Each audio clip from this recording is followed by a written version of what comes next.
Ba ba ba, yeah yeah, ba ba ba ba da da da da.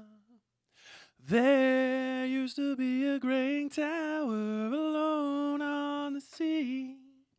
You became the light on the dark side of me. Love remained a drug that's the high, not the pill. But did you know that when it snows, my eyes become large and the light that you shine can be seen? Baby, I compare you to a kiss from a rose on the gray. Ooh, the more I get at you, the stranger it feels. Yeah, now that your rose is in bloom, a light hits the gloom on the gray. Ba da da da da da da da da da da.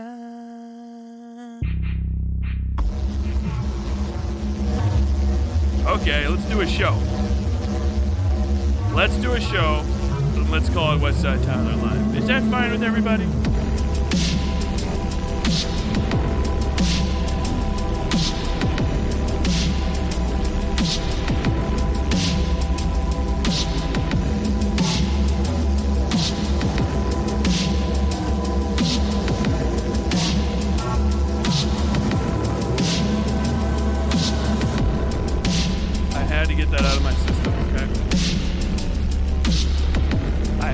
That out of my system, or I would have died. All the way out of the system. Is this thing blowing out?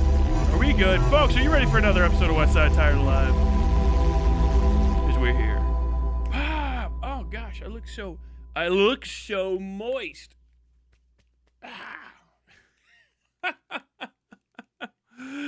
All right, folks, welcome to another episode of West Side Tyler Live. I am your host, West Side Tyler Live.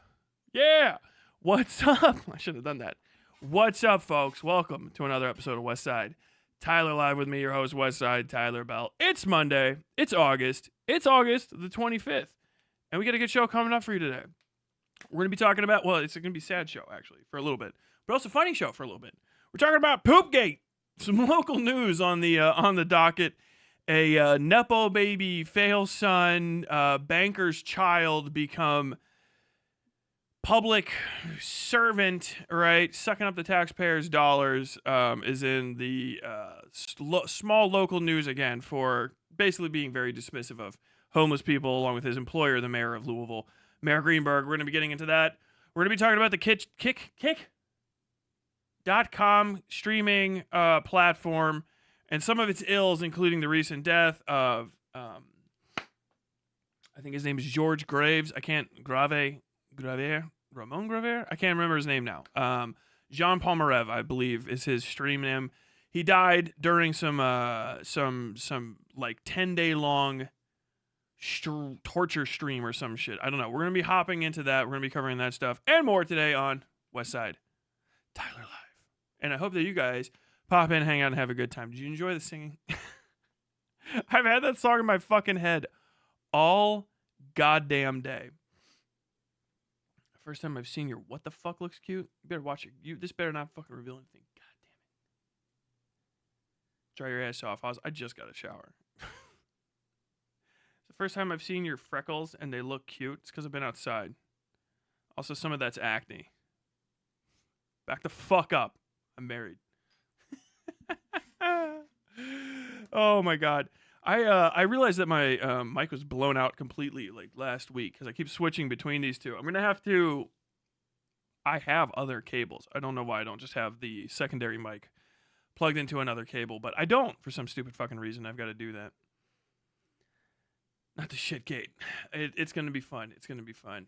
Speaking of shitgate, apparently the piss boy Hutch may be reacting to my shit posts. Edited video I made of him talking about his filthy dick stream. I don't know. It's cringe. I don't know. I should react to me looking at the Twitter for the first time. I don't keep Twitter on my phone. And at this point, it's not even like a political or like I'm too good for it. Like, I'm just trying to maintain my internet. I feel like Twitter is like bad to have on your phone. You shouldn't have an app that's owned by a guy that fucking did drugs in the Oval Office behind the president on your phone. I'm just going to tell you that right now. You'd have it maybe on your computer. But it shouldn't be where the fucking, where you're going to be when the drone strike happens, okay? The kids are too young to remember the Batman Forever soundtrack. Yes! Dude, one of the gayest movies of all time, possibly the gayest movie of all time is Batman Forever. This is the first, I'm going to just say this right now. This is a segment. Batman Forever is the gayest movie of all time. It is so gay, it took me like an entire like awakening post-college to get it, where I went, oh my God. Like Batman Forever needs to be returned to. Maybe I have, I'm looking at it through like rose-tinted glasses. I don't know. But like at the time, everyone hated it. Bat nipples, a bat credit card, whatever the fuck, you know? Oh no, that's even the fourth one, right? We're talking about the third one, which still had bat nipples, right? If I'm remembering correctly, right? It's the Batman it was after Batman Returns. So there's two really good Tim Burton Batman movies. Tremendously good. Well, actually, there's a really good Batman movie and then the only good Catwoman movie that's ever been made. But they couldn't sell it as Catwoman, but Tim Burton made it happen. And for this, he is forgiven for probably too much of his life. The third movie was Jim Carrey as the Riddler and Tommy Lee Jones as Two-Face. If you kill him, he won't learn nothing. Everyone's like, he should be the Joker. It's like, could you please stop stunt casting people as the Joker? He did fine as the Riddler. Wiggling around. Edward Nigma. They're figuring out Enigma. Stupidest shit in the fucking world, dude. It's so good. It's such a stupid fucking movie. It's gay as fuck.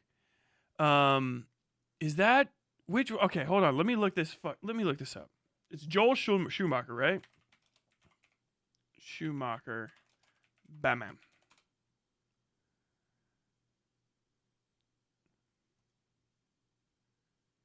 Batman Forever, yes. Yeah, Kilmer, Tommy Lee Jones, and Jim Carrey. George Clooney was the last one, right? It seems like it should be Forever, but it's not. Uma Thurman's in it, which is already a little gay.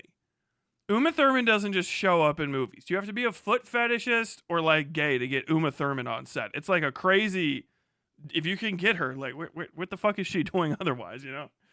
Jim Carrey is in spandex. Tommy Lee Jones is like absolutely glitched up. Everything is camped. It's camped like crazy. They have neon on every machine gun. I'm sorry for the back credit card is the one after this, but you have nipples on the bad suit. And the fucking soundtrack is Seal. Like, come on.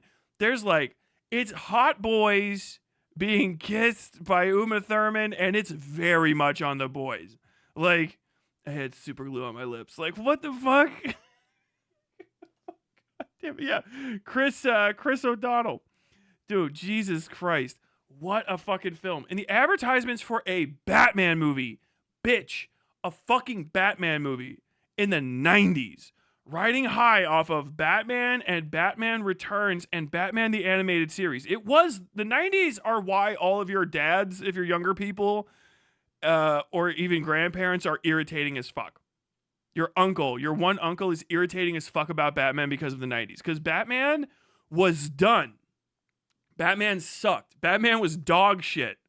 Batman was so fucking out of like valuable stories that they were doing stuff like The Killing Joke, which sucks. Okay? The Killing Joke is fucking stupid. All right? Get the fuck over yourselves. And it's the most important thing. Dude, it's got like a few good drawings and the ending's dumb. Maybe he killed him. I don't give a fuck. Fucking Killing Joke and like The Dark Knight, right? But like The Dark Knight, right? The fucking, fucking Mark Miller, whatever, Miller, I don't know. He's fucking, this is my operating table. And you are my subject. it was like the cringiest. Batman sucked. And people were like, yeah, like Adam West was good, and then it's just been like boring, shitty first run comics for like 30 fucking years. And then Tim Burton's like, I'm gonna make the worst possible Batman movie according to what all of you want. And everyone's like, this is all we've ever wanted for Batman. It was amazing. That's crazy. And then they're like, I'm gonna get Prince to do a bat dance. And they're like, okay, it's actually gonna rock. It's gonna be the best thing ever. And then like Tim Burton's like, ah. And then he's like, well, make another one. He's like, okay, fine. How about I'm gonna have the stupidest fucking Batman villain in there, and I'm gonna ruin the villain. I'm gonna have the Penguin in it.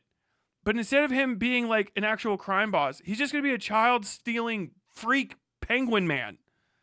And then everyone got played by Danny DeVito. Wait, the guy from Taxi? Yes, the guy from Taxi. Like, oh, what wasn't he just Arnold Schwarzenegger's twin or something?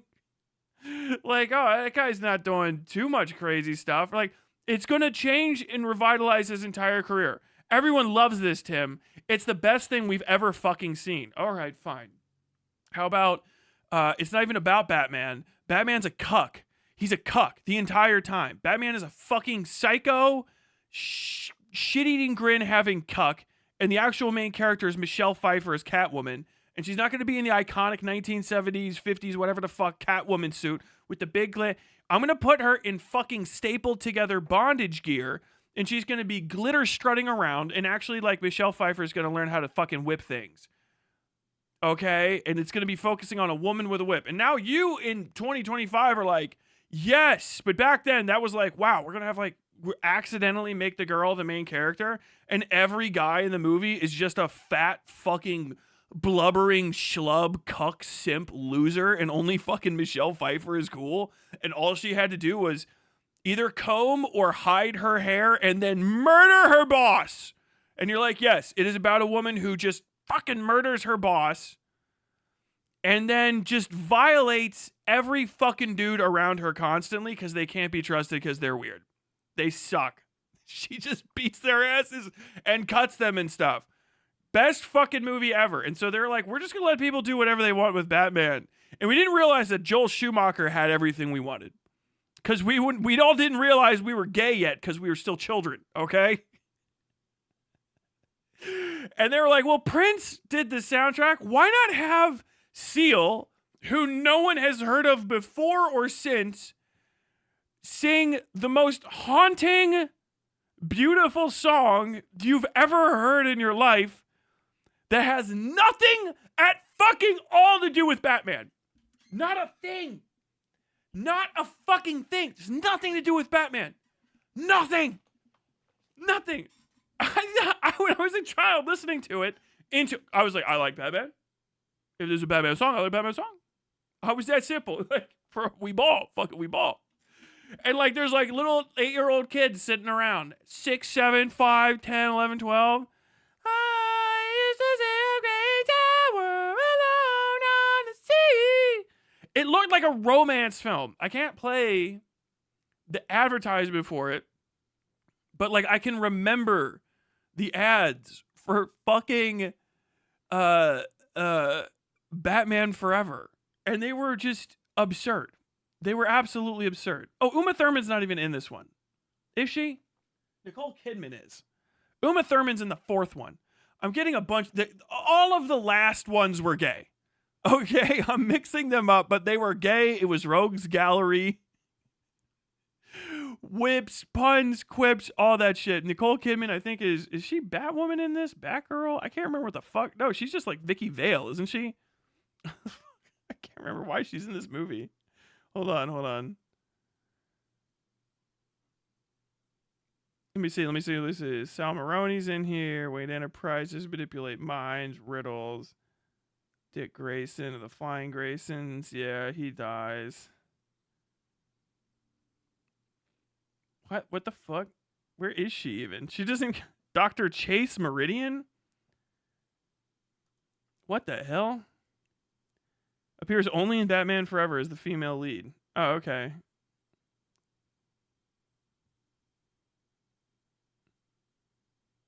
Alright, they just made her up. You have a criminal psychologist who dresses like Jessica Rabbit.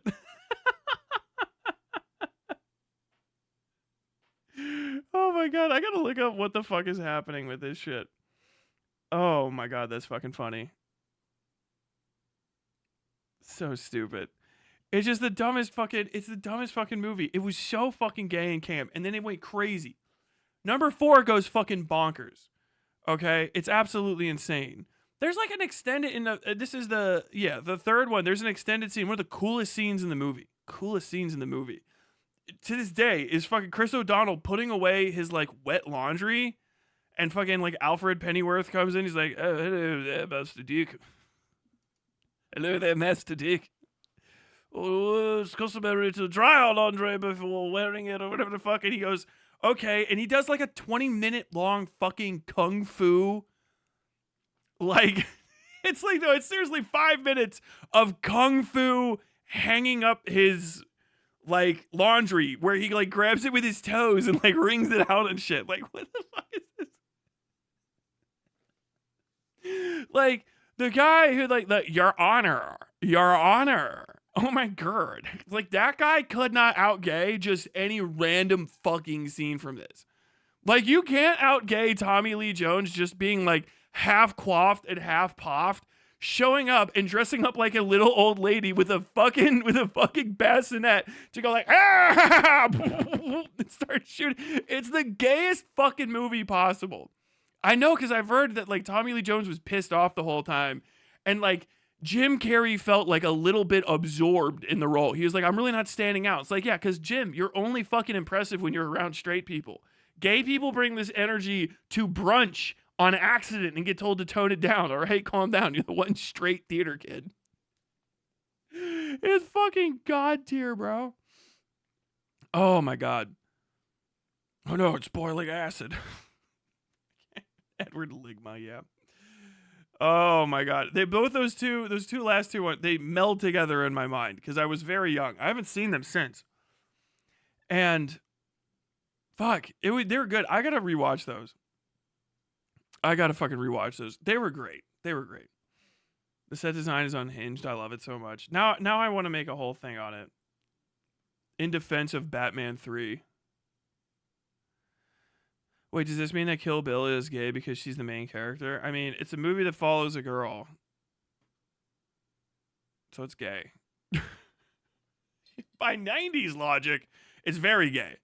The main character's a girl, gay movie. Like, if you guys don't remember the 90s. If you watched a movie with a female lead in the 90s, it was gay. And you were gay for watching it. It didn't matter what it was. It was the possibility of a female lead. When people get confused nowadays, they're like, "Why are people talking about this thing?" These like women in like, you don't like women in movies? Like, yeah, that's these guys that are my age were like pretending like they're fucking they're in their late 30s types, you know, who are like, "There's another woman laying them up." It's like they can't say the thing that's obvious that we used to say in the 90s, which is, "Oh, you're gay for watching a movie with a female lead." It was that easy. Love interest, or like the closest, it was always like some sort of investigative reporter, whatever, trying to get close to like the main guy, and it would be on her for like a second. But you don't watch a movie with a female lead, that's gay. Rosemary's Baby is gay. Rosemary's Baby is very gay. Oh my god. I've known a few gay guys whose gay awakening happened after seeing Robin. Oh, yeah.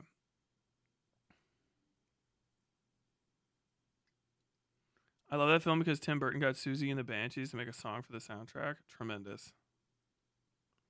Blue and gray Batman forever. Black and gray Batman stinks. No, blue and fucking yellow. No, Batman of Zurin R. Okay, red. Gattaca is a very gay movie in retrospect. Gattaca is a very gay movie.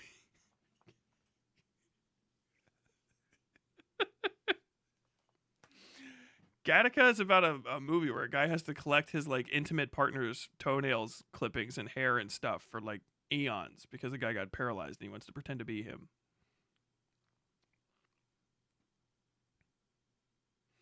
Watching Tinto Brass's Paprika and getting called a homo is crazy. I mean, it's the Family Guy, or not Family Guy, Hank, King of the Hill.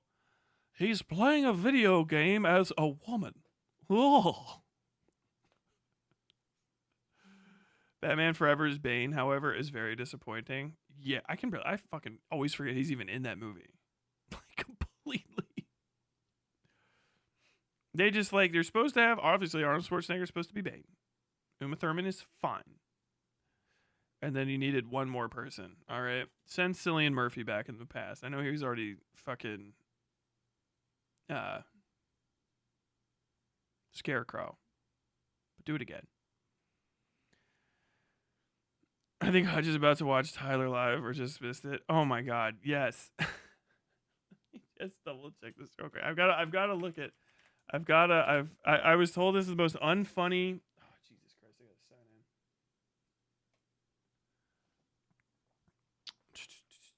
Don't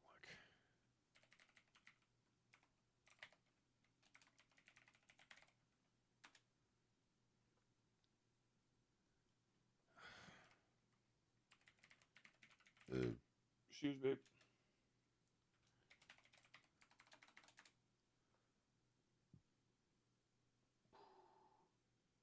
Yeah, he's watching this shit. Hey, 8 notifications. Okay, what do we got here? What do we got here?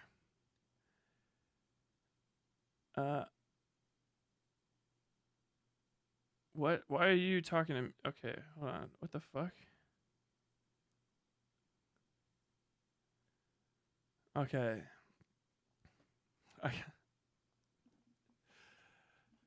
Dude, I'm telling you right now, I do not use Twitter anymore because it is just I don't want to pay for it, and it's kind of pointless if you don't. If you don't buy a check or you're not like already big on it, dead ass platform, bro, dead as fuck. So yeah, I tweeted this. I'm reacting to these live. Okay, I had like 8 notifications when I turned this on. So. In the weirdest segment I've ever seen in a YouTube live stream, Hutchison stopped the segment on Anna Kasparian to talk unprompted about his dick and get outed for bad hygiene by ChatGPT. LMAO. What the fuck? Very funny. Is Sinners gay? No.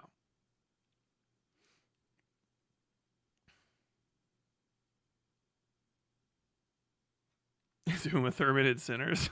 That's the flowchart. Is Uma Thurman in Sinners? Yes. Gay. No. Continue. Next question. Oh my god. This is some really impressive journalism. We'll review it on the stream tomorrow. Okay.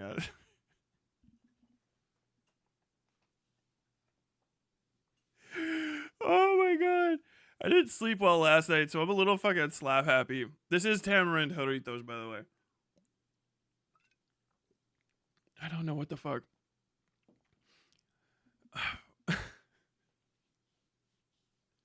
Impressive journalism. I don't even know what that means.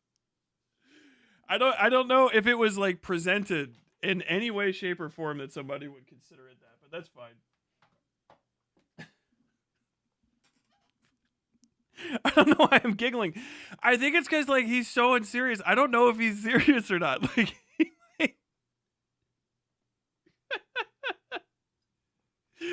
oh my god. Wait until you hear shit stories. What shit stories? Oh, good, because I ain't watching that shit twice. Tell the one about the PKA lock and load supplements.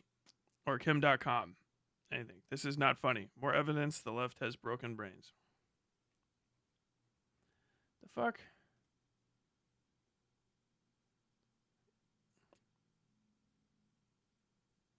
Oh, I gotta take all my fucking. Hold on. I was using this stupid.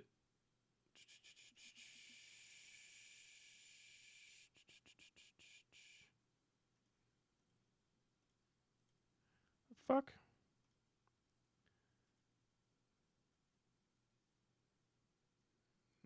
There we go. Okay.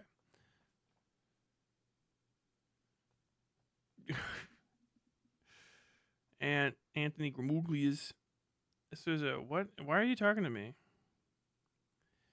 Destiny Orbiter Hutch. Ha ha ha. Wait, when were Hutch and Destiny ever in the same place or working together? Whoopsie. What happened? Yeah, like, wait, what?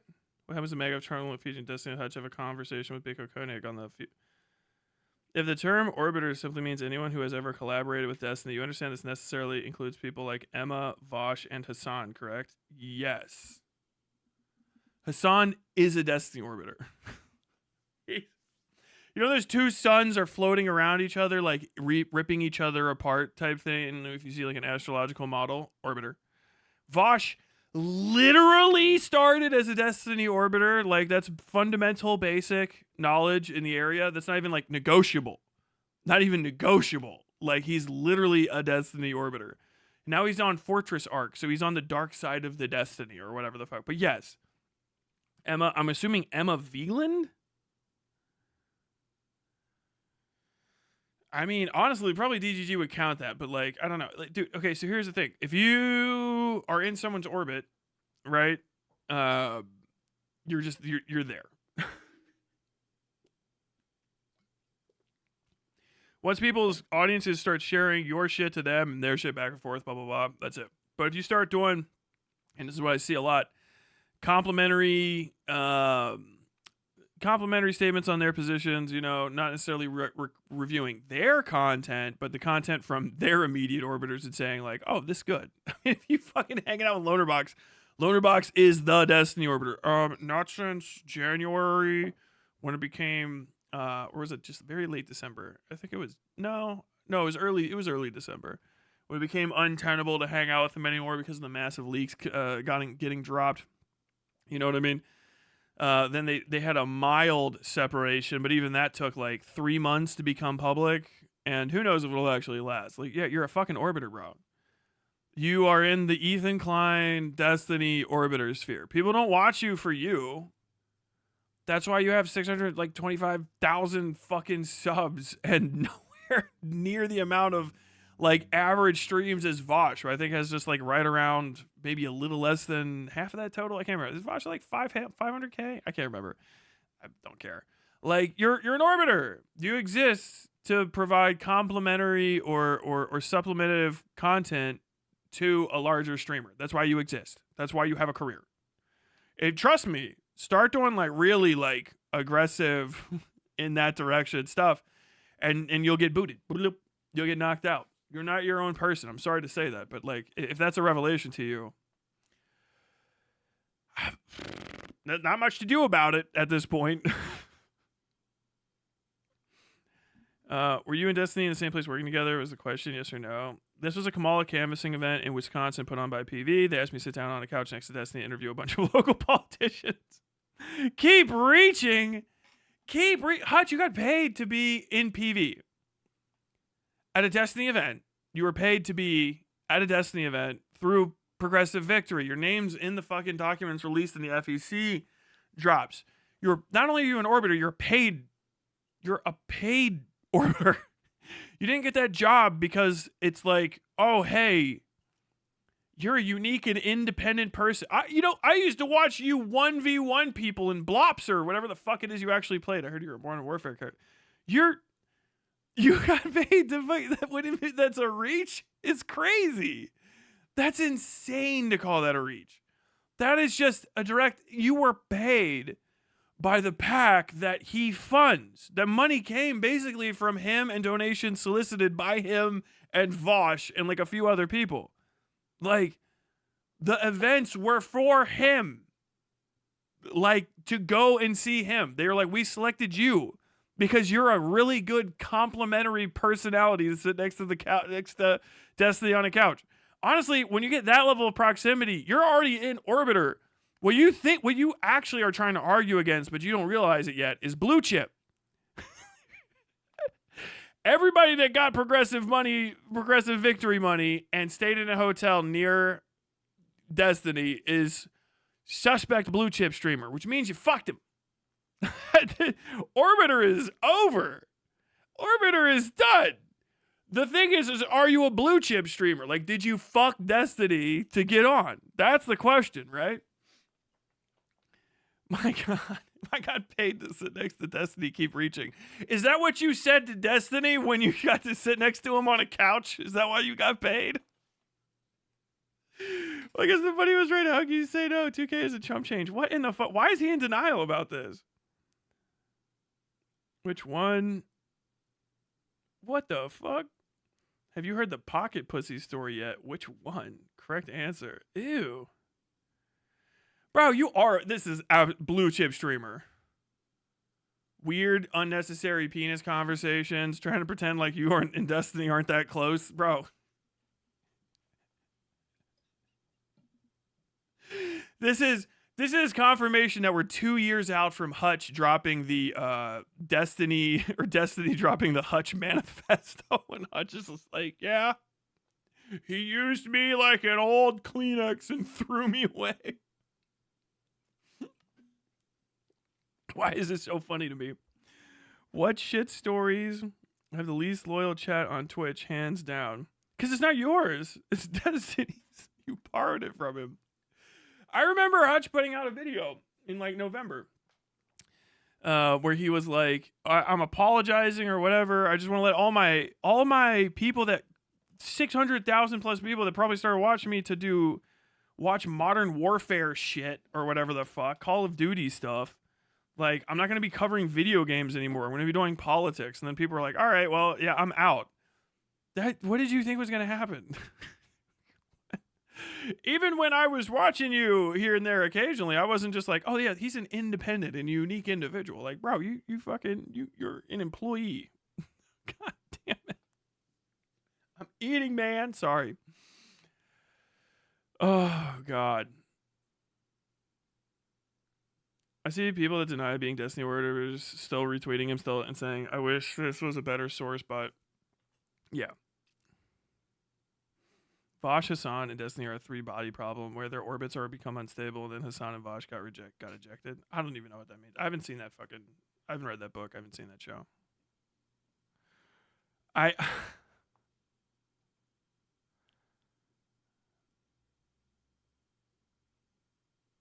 Did he poop in his car though? But like, okay. What the fuck? I don't know. Someone's like, yeah, I think they're this is like a brigading attempt. I don't know if that's even necessarily the case. I think it's just if you're like, hey man, I think you're like a weirdo pervert. And you're an orbiter in the weirdo pervert community, and then like they respond to you, and then it's like these comments suggest like your chatters are like flies around like the weirdo pervert. You know what I mean? Like, okay, yes. What the hell's going on here? How absolutely bizarre. Okay, let's hop into a segment real quick. I want to get to a funny one. Oh, dude, I've turned that Google.drive. No, drive.google.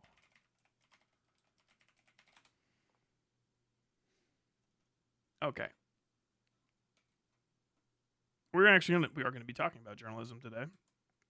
Oh, before we get to that, letting you guys know, it's not going to be this week, but probably either next week or the week after.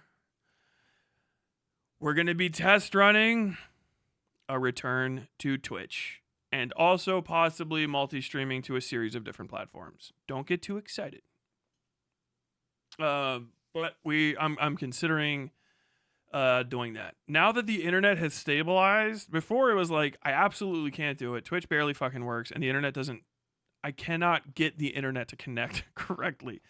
Now that the internet is gold, multi-streaming seems like it might be possible. So, YouTube as a platform is getting a little sussy right now with what the fuck is happening there. So I kind of want to just make sure I have my eggs in many baskets at this point. And I already have a big ass fucking TikTok platform relative to like, the channel size of people my size. So I might be doing that, and I'm going to add the vertical shorts. This isn't a permanent change, but it is at least temporary practice change, right? We're going to try it again. If it doesn't work, it doesn't work. But it seems like it might be not the worst thing possible. Especially now that I'm not relying on VODs anymore for the channel. Using YouTube isn't as big of a boon anymore. I've got a whole like hip pocket of like 30 fucking VODs at this point that I can upload to a VODs only channel, and then I can slowly start diversifying this so that people find edited clips and stuff here.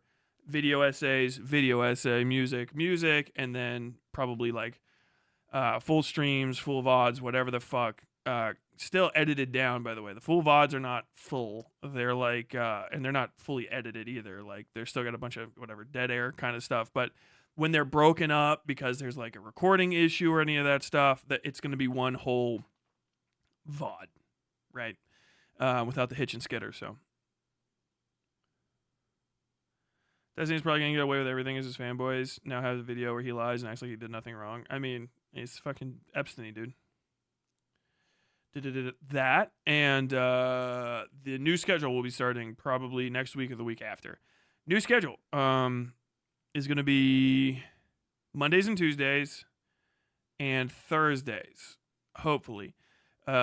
With Tuesday, Wednesday being a little bit flexible depending on how I kind of want to get into it. Mondays are going to be my like week in review news catch up, so I can kind of get some of the news stuff out because I want to clip news videos down to make them a little bit more informational. I do too much research, even for these short, quick topics, to kind of waste it on stuff sometimes if I can't like edit it down and keep it like straight. But I also don't have enough time outside of stuff to be doing all of that editing for 4 full streams per week. And then do like video essays and stuff. But Tyler, don't you have editors? Not like at that level. That's not, I can't pay for people to operate at the level of editing that I'm doing. Not like it's super high. It's just, it's too much hourly for the rate that I was paying before. So I'm not going to be doing the rough cut, raw cut clips. The YouTube algorithm doesn't seem to like them. I've started doing trimmed down stuff. People are responding very positively to it, and I kind of like the content a little bit better because when I clean it up, I'm like, yeah, that bit did go too long. And then if you want to see the bit, please I can't use Twitch. Okay. Tyler, after George Rockwell Smith's latest video, I've become depressed and found your content helpful at remaining stable. Recommend anything to stay cool? A fan? Bodies of water that are clean. I don't know what you mean. Stay like light, like spiritually and emotionally grounded. Find a good music playlist, man. That's a deep question, bro. I'm not getting into the self-help industry. Sure, I slept like shit last night. Mondays, news updates for the last week or so. Those videos will get clipped and sent out during the week, probably. The second stream of the month or the week is going to start being the focus on video games. It's something I wanted to do when I started this channel, and it's like I get freaked out because I'm like, oh, I can't, the numbers always go down, but I want to cover random indie video games because I'm interested in it and I want to talk about them. And I bought a bunch of them, and then I've never fucking played any of them. So it's gonna be like trying out games, gaming stream, that kind of stuff. Come on, what the fuck? Why would you defocus, Lens? But yeah, that's what that's gonna be. So I've got like some like random $2 games and shit from Steam that I've been buying. I've been buying random shit from them, from Itch.io, all over the place. I'm not gonna necessarily be taking any requests for that. I might be going bit by bit by bit. I might play game the whole day, but that's gonna be like I'll play the game and you guys can talk to me about stuff. If you want. Those might be longer stream days, like, if I'm into the game, it might be like an 8-hour thing or whatever. Silksong soon. When Silksong comes out, I'm probably gonna be playing that for like a 24-hour stream. I'm gonna play that relentlessly that game or that day. And then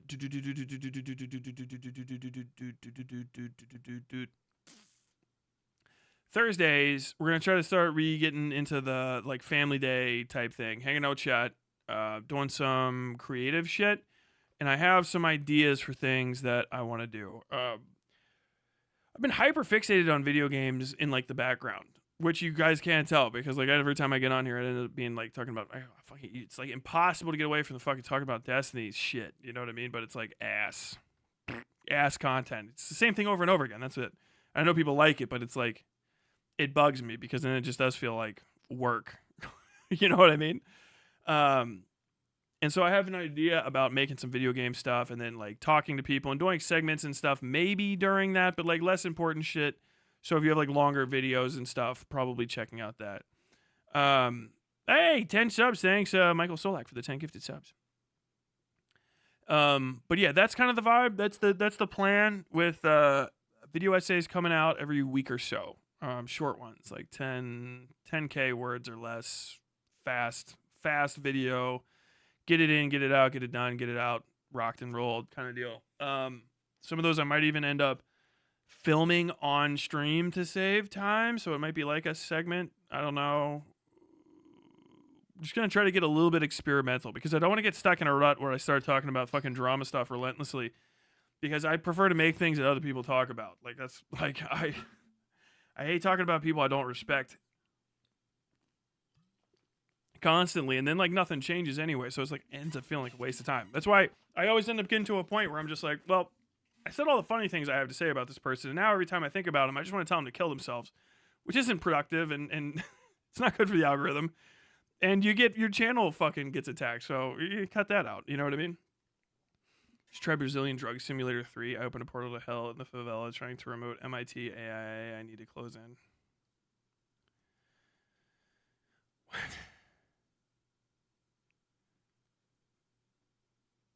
I found this channel via shitting on Shad. It was a good find. Thank you. Yeah, even like Shad stuff though was like a little bit old. Lunabox dodged a bullet with the whole Destiny used to bang my girlfriend. I mean, Tyler, can you mix a bunch of drinks together and pour one out for King Cobra? I'm sober. The last one I poured out 2 years ago was for him. Okay. Have an ice day.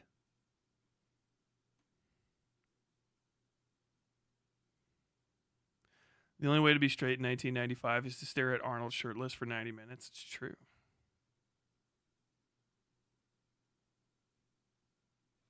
Okay. Let's hop down here.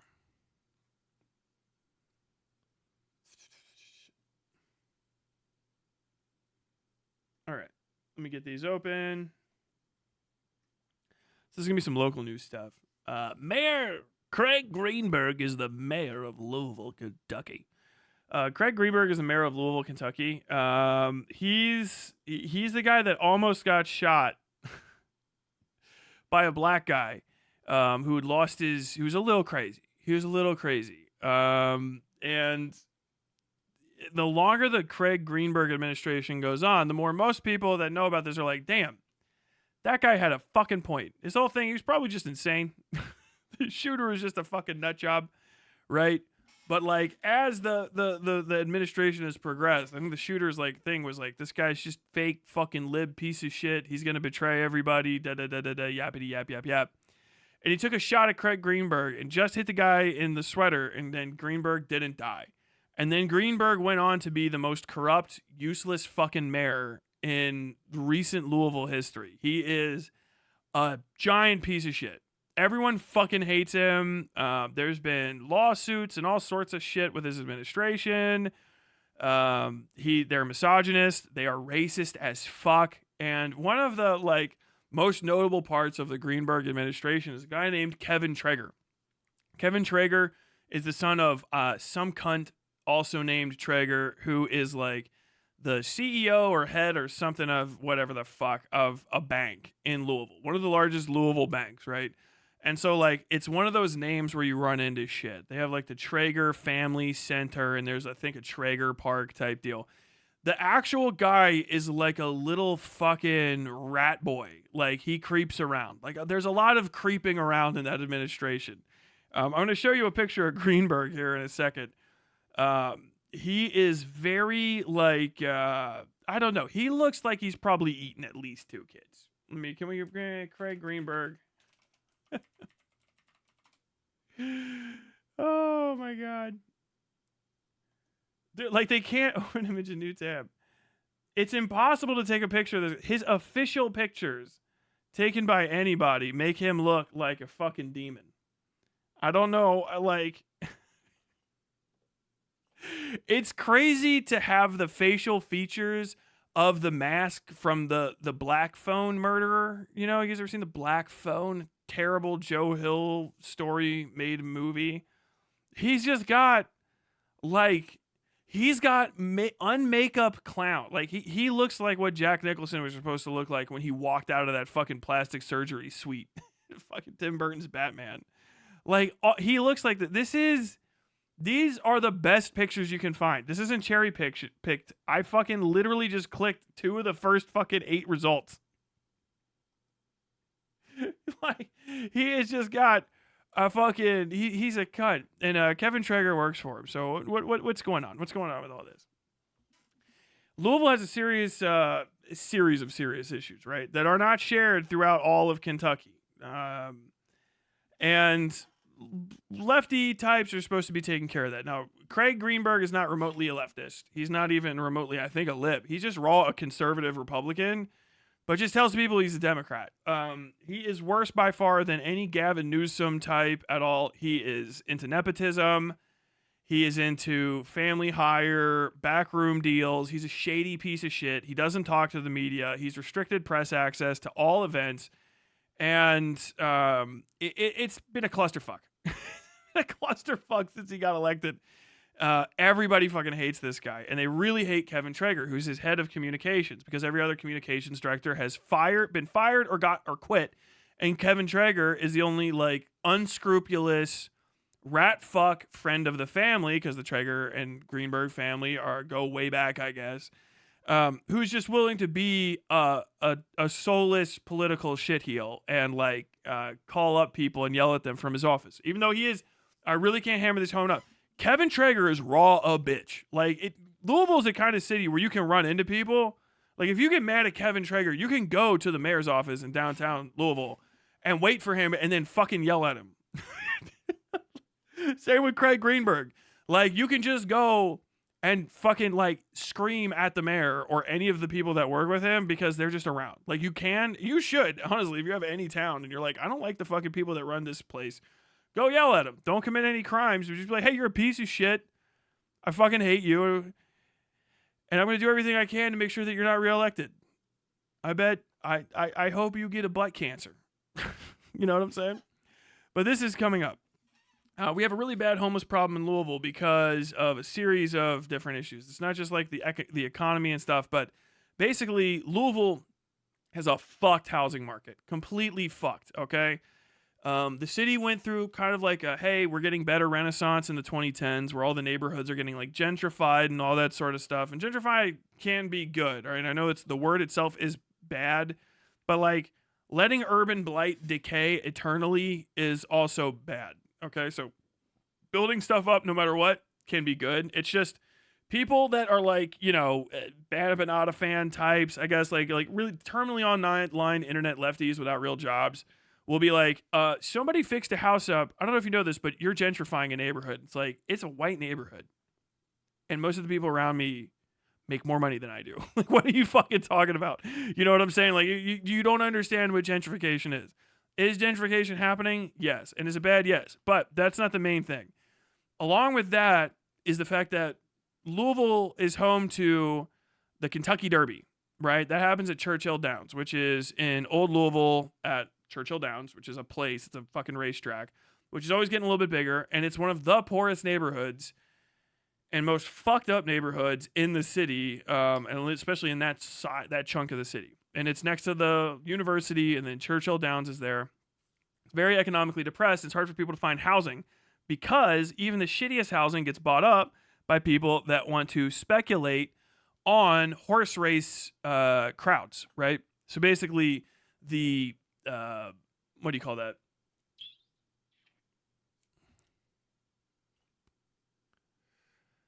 Airbnb and similar types of apps and stuff, and then people just doing it personally, has basically made it so that you can go and speculate on property, buy up property, and subdivide the shit out of it in these neighborhoods. And then you just turn it into an Airbnb, knowing that while it's not going to be that valuable for most of the year, you can make like $10,000 to $25,000 like a night with some of these places because they're right next to Churchill Downs. So it's like, oh yeah, this is a fucking economically depressed neighborhood, da da da da da.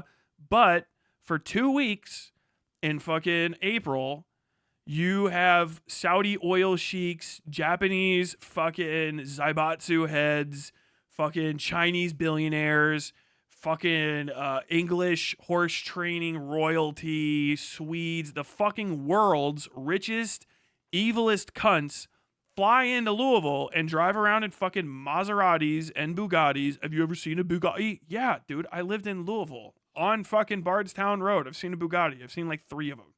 They're not impressive once you see them in real life. You're just like, I wonder if I could hit this thing with a brick and get away in time.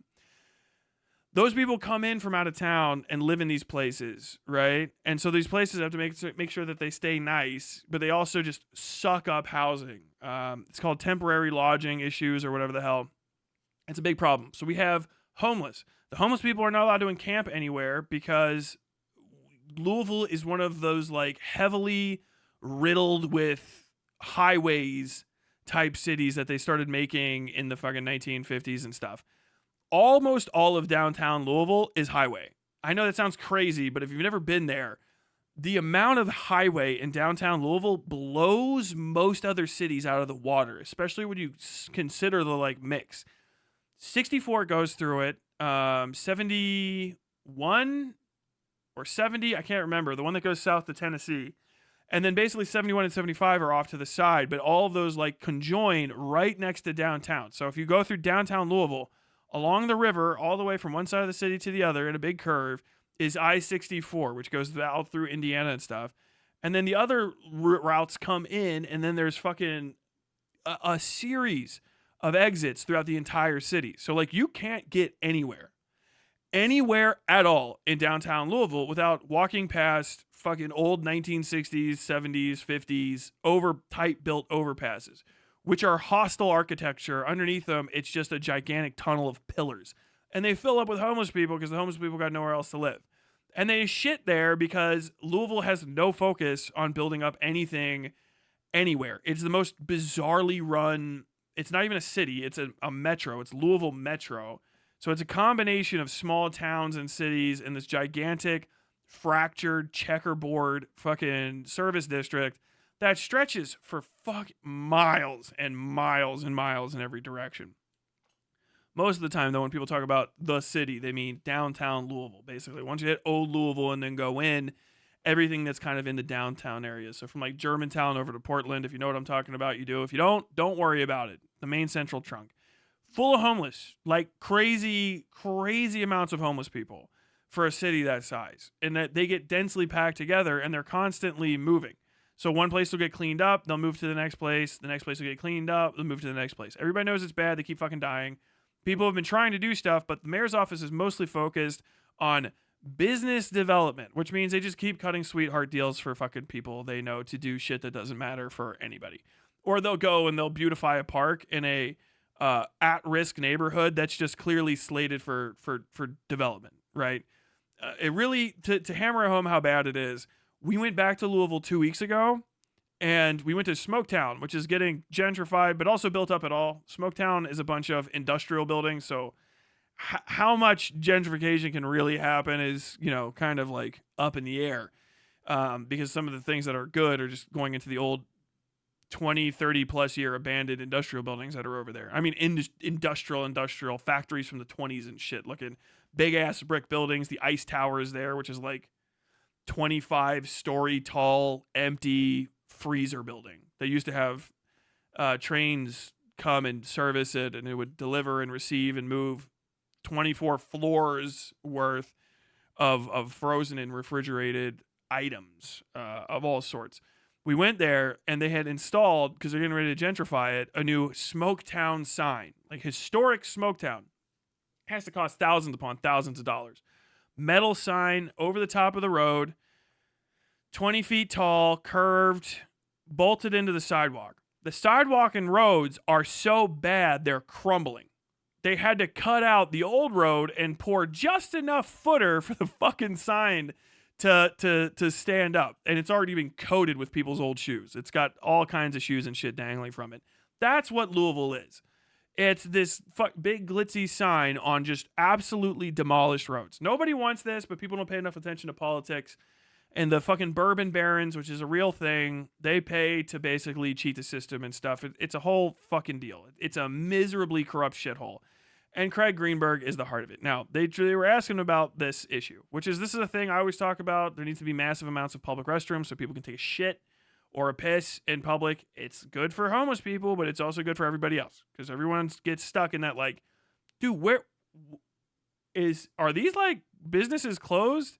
Dude, I got to go like 5 more blocks to get back to our car from this one store that we could go to. And I don't know, I got to piss, dude. I don't know if I can go to the bathroom anywhere. Like, that's a constant issue, right? So the fucking homeless people just piss and shit on the ground. Other people do too. People just piss and shit downtown because there's nowhere to fucking go to the bathroom. The stores sometimes are so old they don't even have bathrooms for you in there that function, or the infrastructure is busted. And then there's a bunch of like gated rich boy buildings, and then it's just like it's a concrete people funnel that goes from like a parking lot or some parking way far down a road, miles and miles and miles, to some businesses, and then back and forth. And then there's people just get caught in that like a gutter. It's a gutter full of people, and it's filled with shit as well. People be pooping, dogs pooping. They don't have enough fucking waste receptacles, pissing, shitting, ducks, everything. The city's infrastructure is in a fucking absolute collapse, which makes businesses not want to be there. So like half the downtown is abandoned. It's a fucking nightmare. It sucks so bad. Downtown Louisville is one of the worst city downtowns I've ever experienced in my life. And I lived in Williston, North Dakota. I would say infinitely Williston, North Dakota is more walkable and has more shit to visit per street than Louisville ever has. Like, it's crazy. If you get down there by 9th Street, which is the red line, the racist red line they use to divide white town from non-white town, that's where they put a bunch of these fucking like buildings and stuff. They've been knocking down skyscrapers, old warehouses, industrial buildings and stuff. And so like you get to it and it'll be like one high-rise Section 8 public housing building, and then like 6 unlit parking lots with weeds in them and just shadows shifting through the night somewhere in the dark. Could be like people, could be like criminals, could be the fucking Sasquatch themselves. You would never know. It is shady. It is dangerous. It's fucking creepy as fuck. It is just miserable. It's a horrible place to be. Lexington has poor people. Lexington has drug addicts and homeless people. It is not like that. Lexington has none of the access to wealth or major industry that fucking Louisville does, but Lexington is somehow infinitely better off than Louisville. It's actually crazy how bad Louisville is compared to Lexington. And so this mayor was like, I'm going to change it. He did a thing when he was running. He's like, I'm going to jog through all these communities. And, blah, blah, blah. And he sucks. He didn't do it. I don't give a fuck what Hutch is doing. Who cares? I'm talking about important shit. I'll rewind it later. Okay, so this is from Andrea Galliano. This is just about like what it's like to be in journalism these days, really. With few public restrooms, downtown Louisville faced waste issue. Okay, hundreds of biohazardous waste removals highlight lack of public amenities. So like, yeah, this is Traeger microbiome. So this is Kevin Traeger's family, right? They pay. Rich people give back a fraction of their wealth in order to put their names on the small amount of good things that you have. You know? Hundreds of biohazardous waste removals. Josh Williamson said his apartment got shut down a few years ago and he moved into a tent. Then city crews kicked him out of his camping spot and now he lives in an old camper from the 1960s. Being homeless isn't easy, he said. He derided a recent state law that criminalizes many elements of being homeless. It didn't work. Bemoaned the cost of cigarettes and said shelters are often full. Passerbys are rude, and on top of it all, there's little access to public restrooms in downtown Louisville. Crazy small amount of access to public. It is hard to take a piss in Louisville. I'm not even fucking kidding. You have to like have plans sometimes. If you're going in and out of the city and shit, you got to be like ready to rock and roll. Because it's always no public restrooms. Everybody's mean as fuck to each other. Downtown Louisville sucks. Being homeless isn't easy, he said. Williams said he's seen people defecate in dumpsters, plastic bags, or right on the street. It's genuinely becoming a problem. Downtown data. Since 2021, the Louisville Downtown Partnership has cleaned more than 3,380 instances of biohazardous waste in the city's central business district and nearby blocks. Never underestimate the haunted quality of a poor part of a southern city that goes double for public housing. No, here's the thing, $4.99. Thank you, by the way, super chat. It's not the poor part of Louisville. All of it. All of it's like that. Nulu is the rich part. It's like that. Nulu is creepy. The part where it costs you $3,000 a fucking week to live in or whatever the fuck is fucking haunted and dead and creepy and like filled with abandoned lots and shit. It all sucks. The poor parts actually have some fucking like spirit to them. If you get over to the west side, the actual west side of Louisville, past 9th Street, Portland neighborhood and all parts east or west, there's like, you can tell it gets poor and shit, and it's like, there's like Latino sections and Indian and Chinese and I'm not like pissing around. I mean like literally like Chinese diaspora, Indian diaspora, Black, Latino, that kind of thing. There's a bunch of diasporic non-white sections over there, but they have like a lot of like cultural vibe. Like the place seems lived in, even if it's shady and shitty in parts. It's just like, well, these guys are just poor as fuck, but it's like, it's lived in. If you fell down on the street, this is kind of it. And it was like, you could fall down in front of a crackhead or something, whatever the fuck, if you want to be like a dickhead about it. Someone will probably call the cops for you to try to get you in an ambo. Do you know what I mean? Like, if you dropped, or even you got shot or something, or if you like fell off a bike and hit a car, you know what I mean? Like, you're like a little kid hurt. Somebody will come out of their house probably to check on you. I'm not kidding. Like, maybe there might be some shady person that would try to like rob somebody, or wrong neighborhood, wrong time of night type deal. But like downtown Louisville is not like that. It is very real that somebody will just like pass out somewhere and die where like 700 occupied windows are looking at that person. Do you know what I mean? Or even better, 700 unoccupied windows. You can just be between like skyscrapers and just, there's like no light. And if you just you just dropped, you just like had a heart attack, you just die there. And people wouldn't find you in the middle of a city for days on a sidewalk. It's horrible. It is one of the worst downtowns I've ever seen in my life, owned generally by the worst people that can exist. Do you know what I mean? Like it fucking sucks. As a person, I lived there for years. I owned a home in Louisville. Worst downtown of pretty much any city I've been to in Kentucky. I include Harlan. Harlan has abandoned buildings, but Harlan feels lived in. Harlan's buildings are abandoned because like the town is dying, right? Louisville's buildings are abandoned because someone's trying to kill the town and you while you're in it. And you can't like, what the fuck is happening? Do you know what I mean? It's very weird. It's very weird. It's a very unsettling energy when you're down there. I can't believe the NFL owns a third of the properties. I don't know if that's true or not. I wouldn't be surprised. BlackRock owns a third of the properties. That's also possibly true.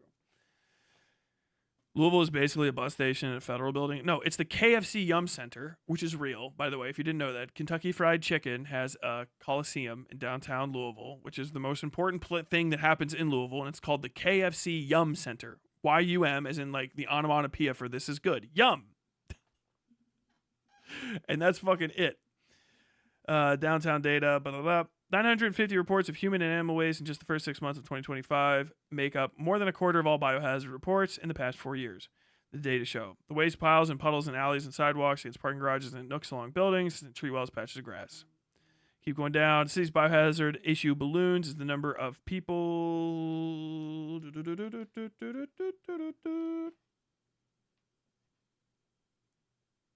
Fuck. My suit's ready. According to the data from the Coalition for the Homeless, a local nonprofit advocacy group, the coalition identified more than 12,200 people who sought out homeless services in 2023, a 40% increase compared with 2020, which is right around when Greenberg was elected. Just a couple years after 2020, and that's an insanely high amount. 12,200 homeless in Louisville is fucking bonkers, bro. It's nuts. It's absolutely an inflated number because of the incompetency on the ground. There's a lot of homeless people. People try to pretend like, oh yeah, you're homeless because you made bad decisions in life and stuff. It's like, okay, sort of, but you can't unmake the decisions in Louisville. Louisville's not like, get a job. Like, you just can't do that. Like, it's a one-way street if you become homeless in Louisville. And it's so fucking hard to get out of Louisville because there's no trains and the public transportation is so bad.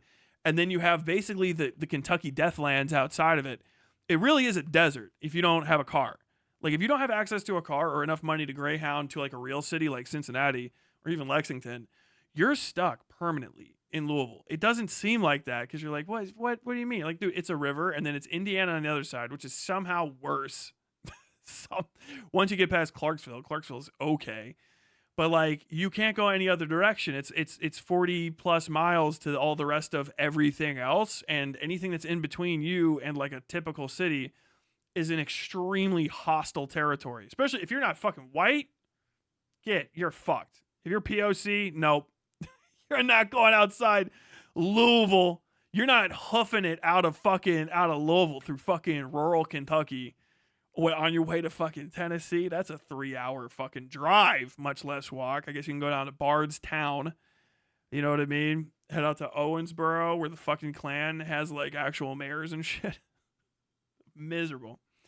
What teams are hosting the KFC Yum Center? I don't know. I think the Cardinals play there, right? I don't give a fuck. I don't watch that shit. I go there for fucking concerts. That's it.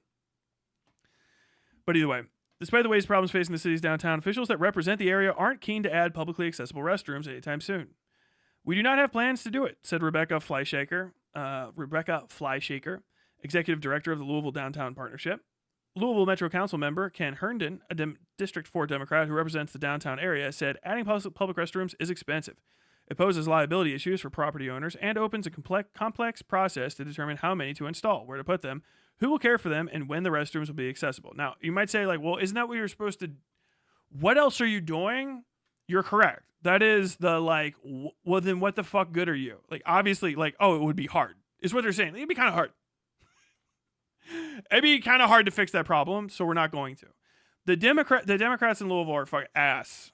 Dog shit. The Louisville Metro Council is a bunch of fucking limp-wristed fucking Nancys. They're pussies. They're fucking horrible. They won't hold anyone to account. They're afraid of their own fucking shadows. They're there to suck up taxpayer dollars and say, well, you know, I would never say the N-word. You're like, but aren't you black? And the guy's like, oh shit. Oh, sorry, I had your card. I support Israel. Sorry. Oh my God. Yum is an onomatopoeia. I thought it was just a synonym for delicious. No, it is an onomatopoeia. Yum. That's what it is, boy. It's complicated, he said. It's not impossible, but it's more complicated. Also, it's not that complicated. Here's the crazy thing. Other cities have done it. That's the thing. It's not something that's new. It's not new. It's not novel. It's like, well, it's never been done here before. And it's like, okay, we'll just do it and then like make some mistakes. Louisville is the best possible place to do it too, because all the fucking buildings are getting knocked down or like they're uninhabited. So they're like, I don't know what we're going to do with all these homeless people. And the homeless people are like literally in a big fucking drift up against the side of a building that is literally empty and has plumbing. Literally empty, has plumbing and toilets for everybody. And they're like, fucking, who knows what we could do? Because really the thing is Louisville is so fucking cracked. They're trying to hold on to their like tax base by essentially appealing to a largely rural city coalition of the greater metro area, which should just be probably shut down at this point. They don't do good negotiation. All the rich counties, have pulled out. It's a whole thing. But basically, they refuse to do anything about it. I need to get this fucking going though. Church provides free lunch, all sort of options. Let me get down to the important part. Yeah, this is all just basically, you need the ability to take a shit and wash your hands so you don't get sick and cost everybody money and get everybody else sick. Duh. Ja'Cory Arthur's base. Former Louisville council member Ja'Cory Arthur, who preceded Herndon as the District 4 rep, sponsored a successful resolution last year that directed the city's health department to conduct an inventory of public restrooms, hand washing stations, and drinking water fountains. They got rid of him because actually does stuff. I did this because I saw that other cities had public restroom plans and Louisville did not, Arthur told KYCIR. This is Center for Investigative Reporting. This helps people who are unhoused, but it also helps elderly people, it helps children, it helps tourists. Duh. Right? They're getting ready to present it in November, all this. Louisville mayor, this is the good part. This is where we're going to start popping off. This is the real heart of the story. I know I did a bunch of backstory, but this is the heart of it.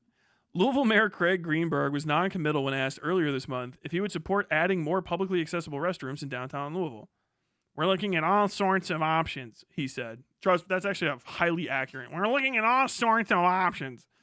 I'm almost, you're going to say that's not possible that I got that close to his voice, and that's like just ridiculous. He does sound like a fucking Looney Tunes like dork character. We're looking at all sorts of options, he said. In November 2023, Greenberg lauded the opening of a privately funded dog park in downtown Louisville, saying it adds to the experience of living and working in the area. As we continue to invest in and grow our downtown green spaces, we want to have something for all parties involved, including our beloved four-legged friends, he said. Flyshaker, with the LDP, said she thinks most of the biohazardous waste found in the downtown area is from animals, dogs namely, but she doesn't know for sure. They don't test the waste. She said LPD will start a plan to encourage and educate pet owners about proper disposal of waste. The area surrounding the new Traeger microforest is the source of several biohazardous waste cleanups in the past few years, LDP data shows. Keep that name in mind. The plot of open land known as Founders Square is next to the storied Louisville Gardens. Louisville Metro government owns the block, but leases the land for $1 to the University of Louisville's Christina Lee Brown Enviro Institute, which is renovating a headquarters across the street. Theodore Smith is the director of the Center for Healthy Air, Water, and Soil at the Environment Institute. He runs weekly tests on wastewater in the city's sewer system and says, "It's not lost on me that biohazardous waste in the downtown area is an important issue.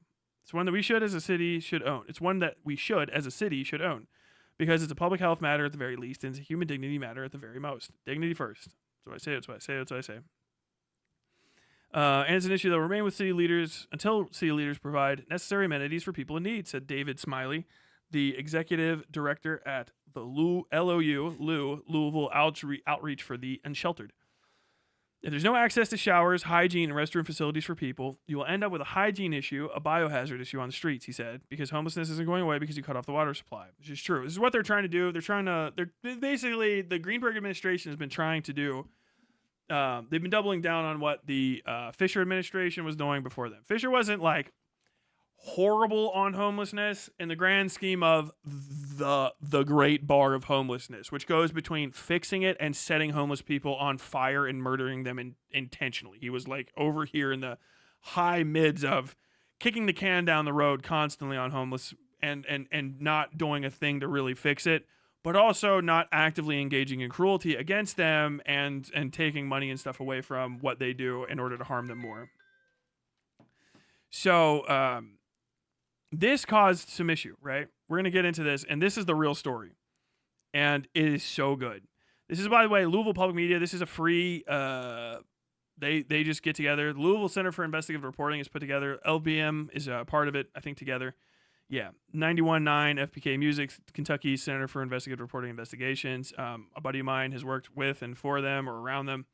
They do really good stuff. Support your local journalists. And they're really proof that all these people that saying like we don't have enough money for journalism shit are liars. It's just some people are bad at business. Most of it is companies like Gannett and stuff are just intentionally taking over the news and strangling people out of it so that they don't have the money to report it. There's absolutely money in news. There's absolutely money in news gathering and reporting and accurate and fair and timely reporting. It's just people don't think it's the case. Unironically, by the way, this is something that people like Hassan contribute to.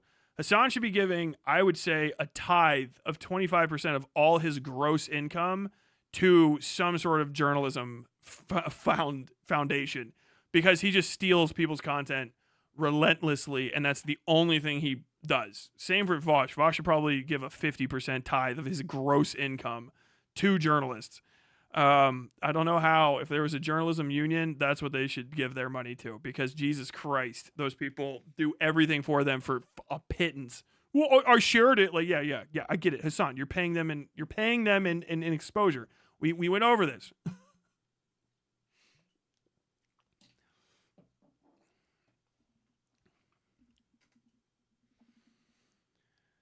Unrelated, but have you already talked about Graham Plattner? Any thoughts? I don't know what that is. Send a link. The mayor's spokesperson, this is ongoing. This is what happened after this. So this is Greenberg. I think, is that Traeger right there? I can't, it's too small, probably. Okay. Yeah, they've been in since 2023. It feels like it's since 2021. God damn, it's only been 2 years. They're so bad at running shit. The mayor's spokesperson recently lashed out at a local reporter for asking questions. Press freedom experts say it's part of a growing trend. Under typical circumstances, reporters call Kevin Traeger with questions about Louisville Mayor Craig Greenberg's priorities, his decisions, his reactions to important events. By the way, they said they ran on transparency. Every journalist I've talked to in that city, and I've gotten to go out, have drinks with, and chats, dinner with a bunch of them, they're like the most impenetrable mayor's office in the city. You're more likely to get a response from like the Republican mayor of a city that fucking already preemptively hates you than you're going to get the fucking Greenberg administration to say what fucking day of the year it is. Do you know what I mean? Like, they're horrible about it. And they fired everybody that they can basically to keep the department from leaking so that he looks good. I think Greenberg's trying to push for something higher up. I don't know. But 2 weeks ago, Traeger, Greenberg's press secretary, called an LPM News intern demanding answers. Traeger volleyed a list of questions at the intern, Andrea Galliano, and I think who's a guy, I'm pretty sure. Although I don't know how to say Andrea, maybe it is Andrea and it's just gender neutral. Galliano, related to his reporting on the growing problem of animal and human waste in the downtown area. Earlier in the day, Galliano attended a press event at a homeless shelter to ask Greenberg about adding public use bathrooms in the downtown area. Greenberg did not take questions after his speech, so Galliano followed up with the mayor in person directly after the press conference. The interaction lasted about 2 minutes. Greenberg answered both of Galliano's questions and then each thanked each other for their time. A few hours later, Traeger called Galliano wanting to know if he had stuck a microphone in the face of the people who have no access to public restrooms and are forced to defecate on the streets, sidewalks, and alleys around town. And he wanted to know, asking repeatedly, why Galliano, a recent Columbia Journalism School graduate, thought it was appropriate to approach Greenberg after the public event. So first off, Kevin Traeger, suck a cock, you fucking rat fuck little bitch. Always bother your fucking elected officials. Treat staffers like garbage. They are fucking pawns in a system. They are worthless. They are only as good as they deliver every time. If there's a staffer that is not helpful, and they don't hop up, they're not calling you with releases and shit, treat them like crap, work around them, and do everything you can to embarrass them. I'm not even fucking kidding. Because you have no obligation to be nice to staffers. They are filth. They aren't even human. They are fucking political staffers. Always be mean to them. Their lives should feel like a constant cycle of torment because they literally signed up to be political toadies. They know what they are, and they should be treated like what they are. Okay? Always remember that. If you want to maintain a good relationship with them, predicated off of you get more out of it than they get. Because if they're not constantly giving you fucking gold, they're not worth it. They really aren't. They're just there to stymie you, to pretend like you owe them something. Always be ready to know that they're trying to fuck you over at all times. They're lying to you. Every staffer is lying to you all the time. They are hiding stuff. They are pumping you for information to try to get out ahead of you and like shut down sources and shit. It's PvP. Always remember that. They're trash. Don't ever pay attention to anything that they have to say. They don't know what the law is. They don't know what they don't matter. If a cop tells you something, you can listen to the cop. Otherwise, if you were like, oh, what, I was just paying attention. What, you just followed, there was a string on the ground and you didn't walk past it because you were like, I didn't want to go in there and talk to the guy. Just go in there and talk to the guy. Can you see him? Hey, you're not allowed to be in here. I just want to ask him a question. How do you know?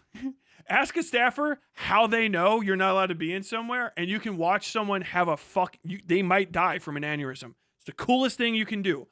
Hurt them all the time, because the sadder and more tired they get, the more likely they are to break and start yapping out of school, okay? You don't ever stop psychologically torturing staffers. Ever. If they're like, I'm 20 and I have the whole world ahead of me, be like, okay, I'm going to work on you like you're a fucking Buick Fairline, and I'm about to pull all the goddamn springs out of you.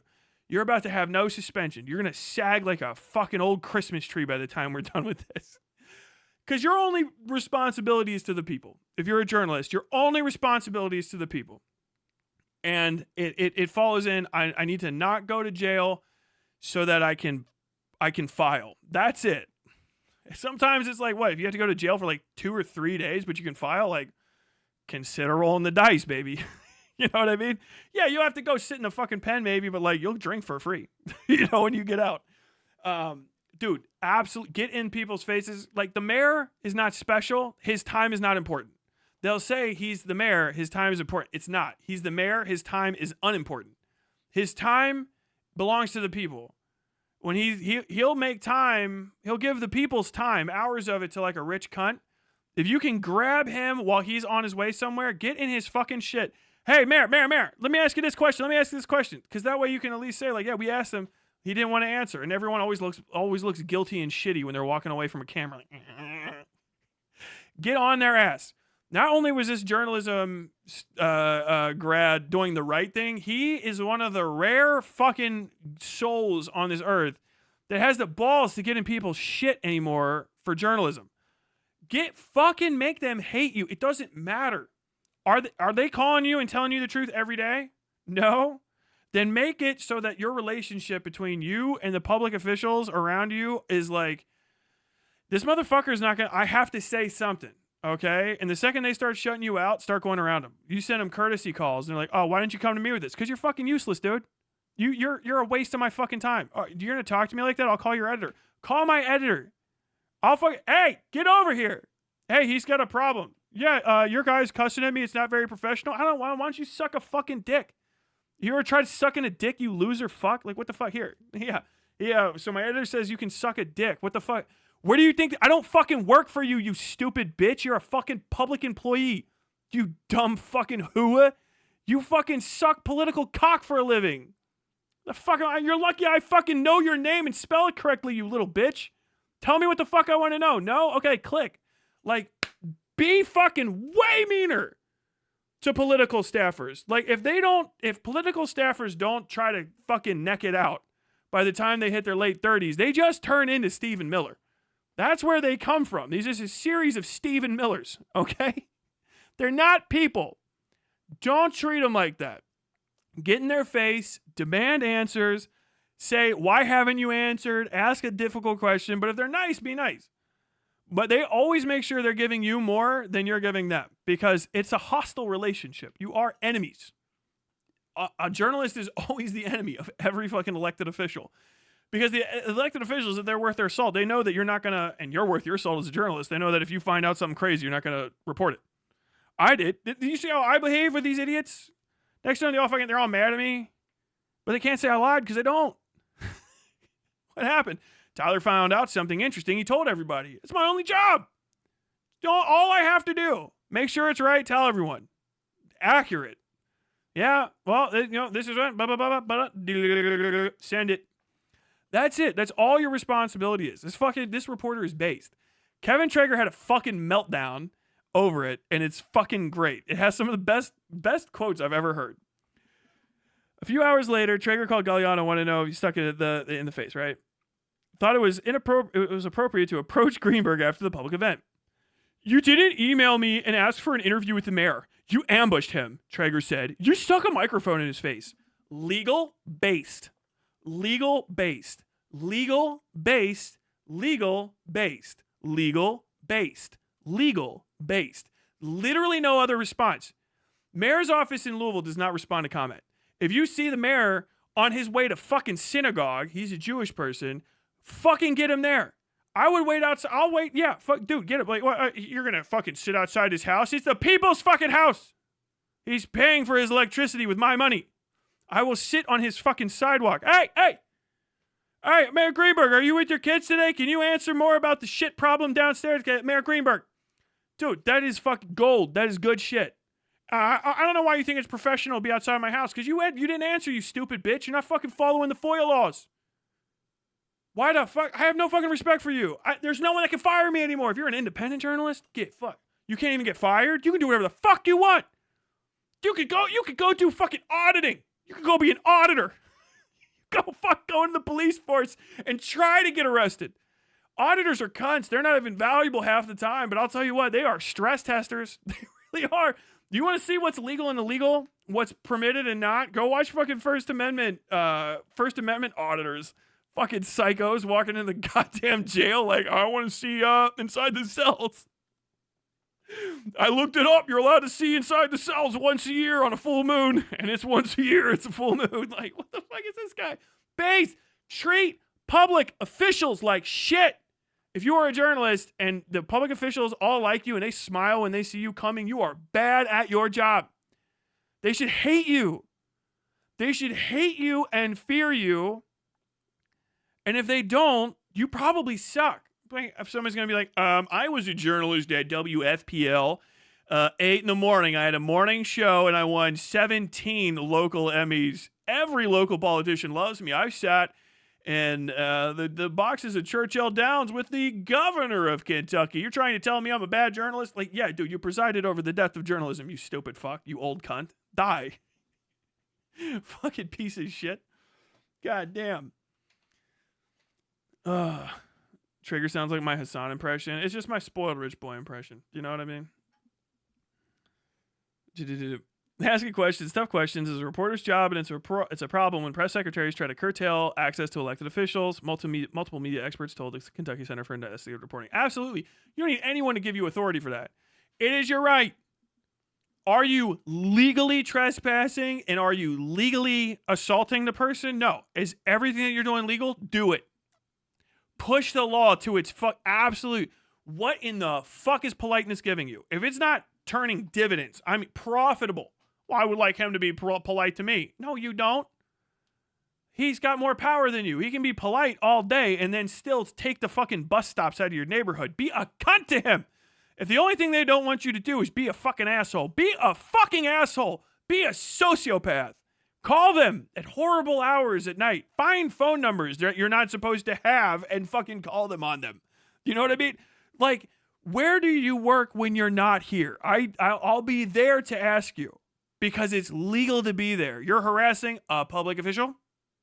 Am I harassing them or am I asking them questions about their job? They shouldn't have run for office. They don't have, if you're a public official, by the way, you do not have a right to privacy. That is remotely equivalent to a common citizen. You forfeited that when you started taking our money to get bribed. You know, you're trying to triple dip and shit. No, fuck them. Get in there. Fucking shit. Fuck them. I don't think that they have any right to privacy. I don't think that even the rights to privacy that they may be afforded in law should be permitted. I think that, like, your kid's report card should be available to me. I should know how your teachers react to your children to make sure that you're not putting pressure on fucking public school teachers to give your kids better grades. Oh, you're like, wait, what? Fuck, yes, everything. I want to know the mileage in your car. You should have a GPS tracker on every fucking vehicle so I know exactly where it is during the day and I can look it up because it's my car. Every police car is my car. It's our cars.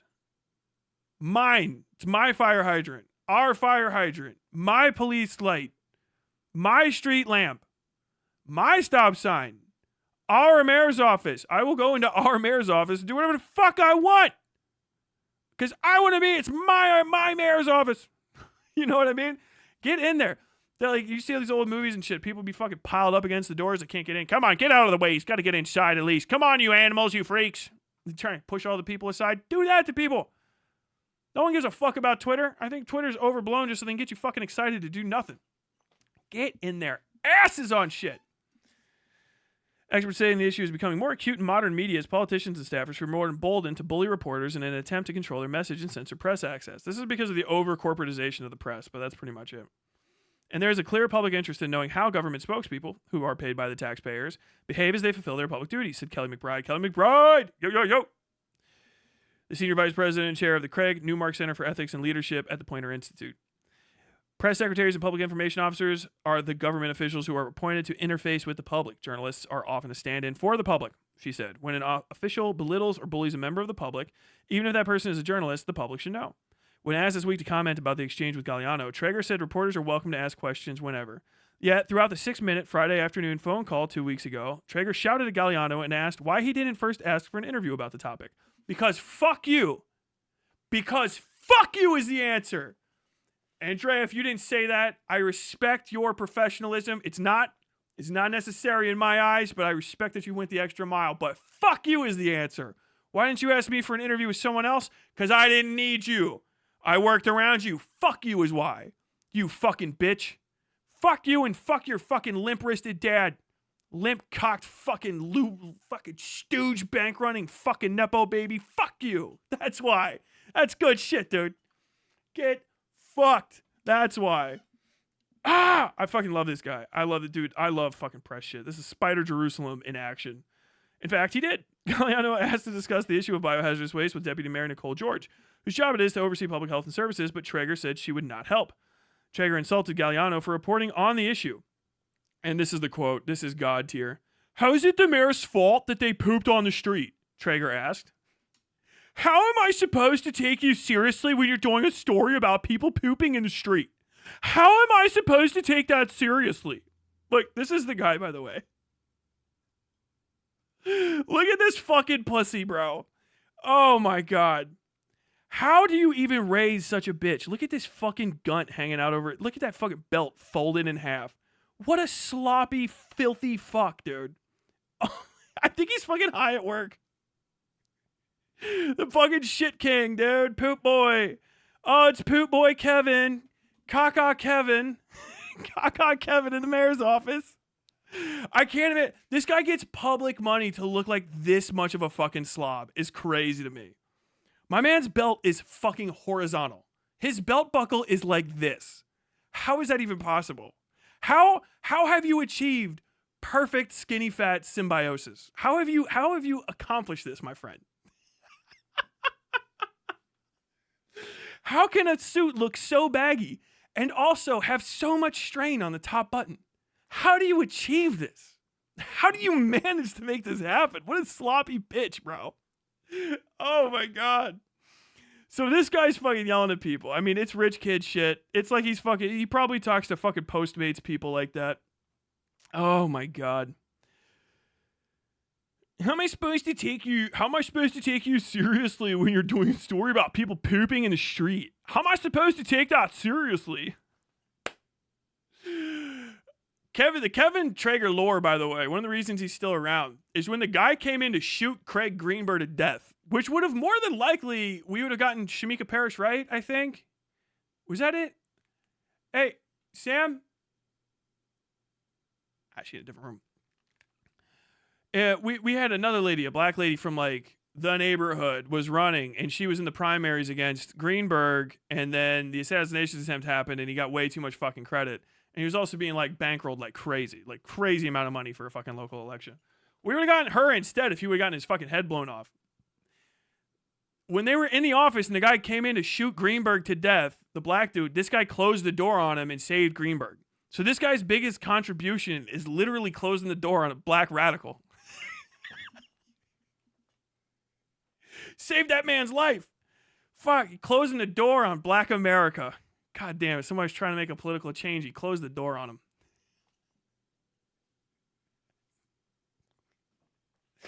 Oh my God, imagine that's like the biggest skill you have. Like, what did you do? I closed the door on a black guy and I made my entire political career. Like, do you find that metaphorical for something? He goes, I can't spell that.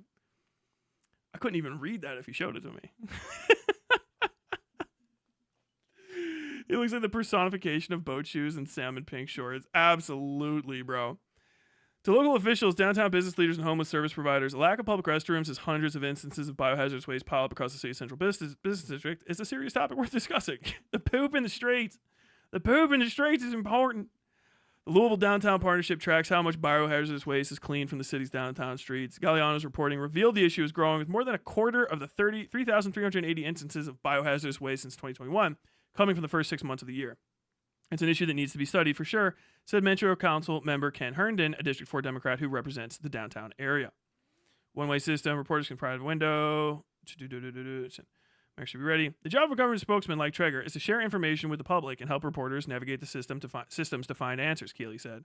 Not be a hall monitor, which is just absolutely the case. Hall monitor. Oh my God.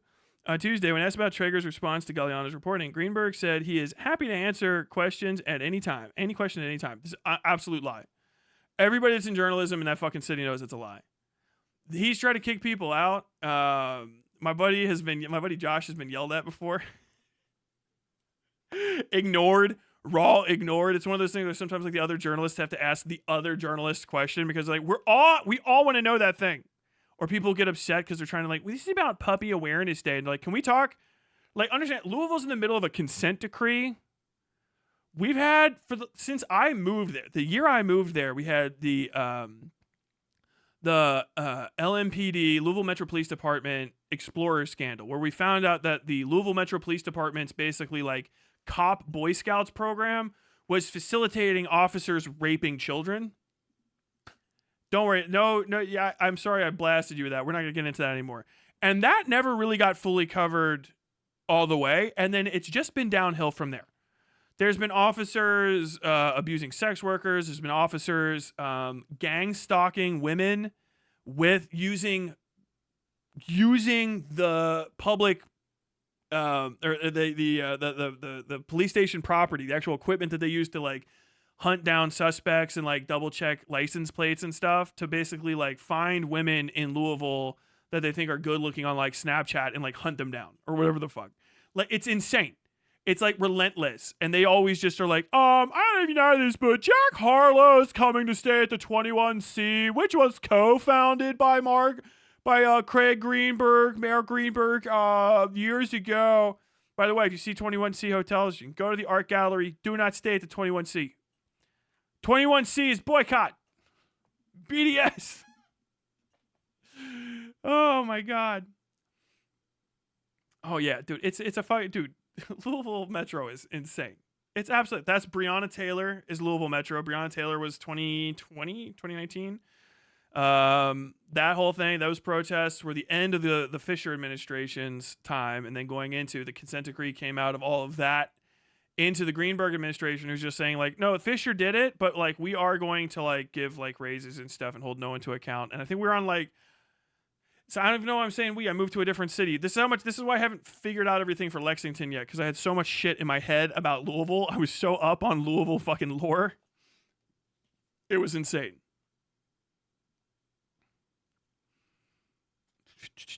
Schroeder said triggers approaches part of a growing trend in which public officials seek one-way communication system, speaking to the press but not with them. What's going on here? Limiting a reporter's access to elected officials and government employees is censorship by Public Information Officer, PIO, according to the Society of Professional Journalists, an Indianapolis-based advocacy group, the SPJ. SPJ. I won an SPJ award. Actually, I won 10. I think. I don't know. What was the last count? I know it was double digits, so it was at least 10. It's probably like 12 or 13. I won a bunch, dude. Like a fucking psychotic amount. Some of them are like groups and stuff, right? We won. In December 2023, Greenberg's office failed to notify LPM News, the Courier-Journal, and several other local news outlets about a press conference at which the mayor detailed his opposition to a controversial local housing ordinance. Joe Girth, a Courier-Journal columnist, based Joe Girth.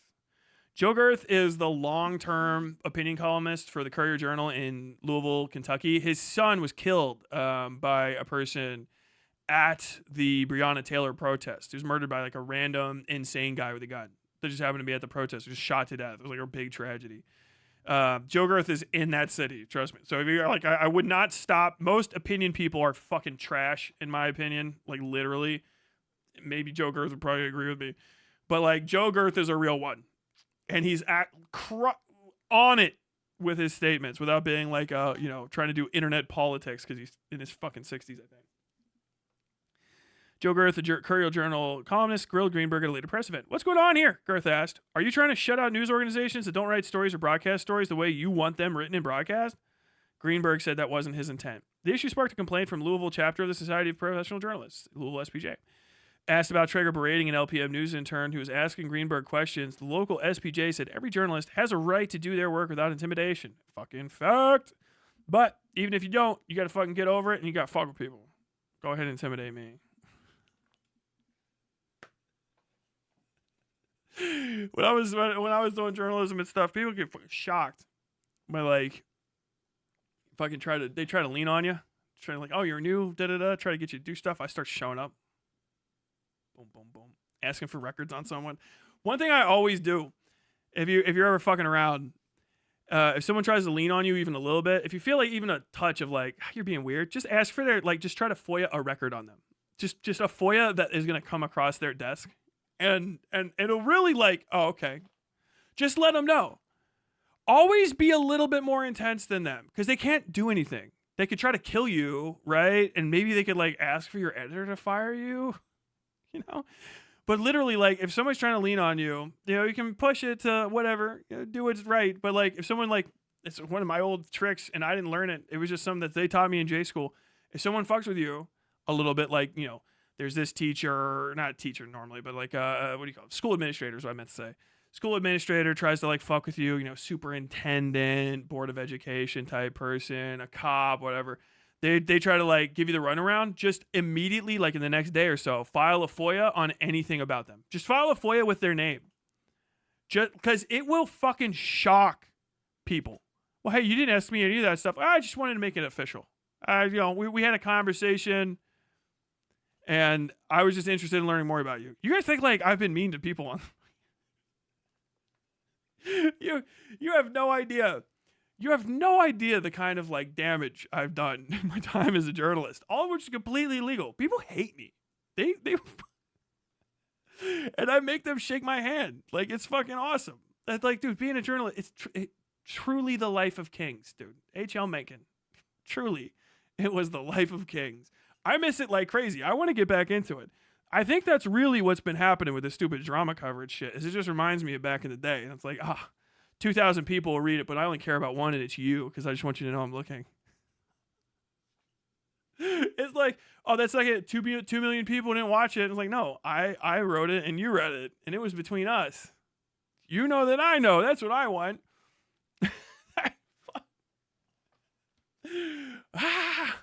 God, I fucking love it. Hello, everyone. Okay. Greenberg on Tuesday said he doesn't think it's appropriate to yell at or belittle anyone. It's reprehensible to hear the mayor's press secretary speaking with such contempt toward a reporter and attempting to bully him simply for asking questions, the SBJ's board said in a written statement. Intimidation of this kind undermines democracy and the public trust. Traeger worked for several years as a local television reporter in Wyoming, Nashville, and Louisville, once highlighting local lawmakers pushing former Mayor Craig Fisher to do more help with the city's homeless population. He was apparently dog shit at that, by the way. Yeah, that's the end of it. But like that's pretty much what I wanted to get across, is that you gotta get out there. And this is the real thing. The only thing that any of these fucking elected officials have over any journalist's head is ever is just a pussy fuck editor. Gannett's full of them. Gannett's full of fucking pussy fuck editors. I know, because it's fucking thick. Tronc. Is it Tronc even anymore? Tribune Media. All of the corpo things are full of pussy fuck editors. And worse, publishers. Ugh. Who will fire somebody to maintain good relationships over some fucking perceived business connection or something like that, right? But the thing is as the fucking industry is collapsing, we're returning to the true original norm, which is the fucking fact that your First Amendment right is your First Amendment right, and no editor, publisher, public politician, police officer concerns it. No one confers it on you. It's yours. It's yours, baby. And you can fucking perceive the world and write any true thing about it at any time. Fuck the consequences. And like, if the world says you can't tell the truth anymore, the world has to fucking burn. That's it. There is no ifs, ands, or buts about it. This is not like something I care to even have the conversation with like some modern person. Me and Ben Franklin are on one with it. Me and fucking Alexander Hamilton are on it with this. Me and fucking Tom Jefferson, that piece of shit, are on it with this one. Like, what happened? Like, yeah, I want to say whatever the fuck I want about the powers that be. And they're like, I agree with that. Like, what about the modern people? Like, I think they said that you can't tell the truth when you see it and say it if it's true. You're like, well, you got to kill those people. Like, yeah, I know, right? It's like, fine. Dude, we don't even know about fucking Yorktown anymore. God damn it. There's a lot of things you do, but no, you got to fucking tell the truth. You see the truth, say it. If you want to ask somebody a question and they get fucking public money, get in their shit, bro. Get in their shit. They're feeling uncomfortable. They're feeling unsafe. I don't give a fuck. That's your concern. Figure that shit out for yourself. My concern is I want to know what the hell happened to the tax money. Why are people dying of heroin overdoses? What are you going to do about it? They hate that because they have to answer a question. They have to go on the record. And every time you ask a question and someone doesn't provide an answer, or they'll say they'll get back to you on that, it starts a timeline. It's a paper trail of they knew, which is the worst thing because every fucking public person, every fucking politician wants to say they didn't know. We had no idea. I wish somebody would have told us. I wish we would have been more up to date on it. Oh, I told you. The press told you. We published this in July 23rd. We called your office 15 times. I was at a press conference in July. I was at 2 press conferences in August, and I was at 3 press conferences in September, asking you this question each time. We actually have it recorded that you snubbed me twice. Your fucking press secretary called me up and yelled at me one time. And the third time, you started crying. All right? So we want to know what the fuck is going on. Like, that's what you do. That's all you were good for as a journalist, and you should do it. And you don't have to work for a newspaper. Just figure it out. Be like, what do you need to do to be a journalist? It's that easy. You just fucking figure out what the truth is and you tell it. There's style guides online to help you make sure that you have all your I's and T's crossed and dotted and all that good shit, or dotted and crossed. However, you can figure out how to use former and latter correctly and how to appropriately cite sources. All that stuff is good. But it starts with the fundamental of what's true. I don't know. Let's go ask these questions, and then you try to find out. You can report on your inability to find out something. Hey, it's kind of crazy. I keep getting stymied on this. Are you interested? People, this is how you can help me in my investigation by asking this person that same fucking question. Do it and do it and do it and do it and do it and do it and do it and do it and do it and do it and make fucking the public body, make the state itself terrified of its inability to answer a question satisfactorily to the people. That's it. And it's most important that you do that to these fucking Dem types, these fake fucking Democrats, fake fuck liberal cunts, who are really just Republicans hiding behind the fact that they're probably fucking some degree of minority too far removed from white to go to the right country clubs and actually be in charge of shit. So they're like, I'm technically a Democrat because I don't like racism because it's bad for me. Do you know what I mean? Whatever fucking mealy mouth mumble shit that they get into. They're not on your side. Fuck them. Fuck them. They have to be held to account. And the only way to do it is to go out there and fucking yell at them. Ask them questions. And constantly escalate against them. Invade their personal lives. Invade their personal space. Peel them open like fucking crabs and feast on the delicious meats of their inner fucking thoughts and fears. And tell the world about them. And that's it. That's what journalist is. That's what a journalist does. Go ahead and peel things open. Never lie. And do your goddamnedest to make no mistakes and go, this. Fuck satire. Satire's for cunts. Satire's for pussies. Satire's for theater kids. Go be a fucking journalist. Okay?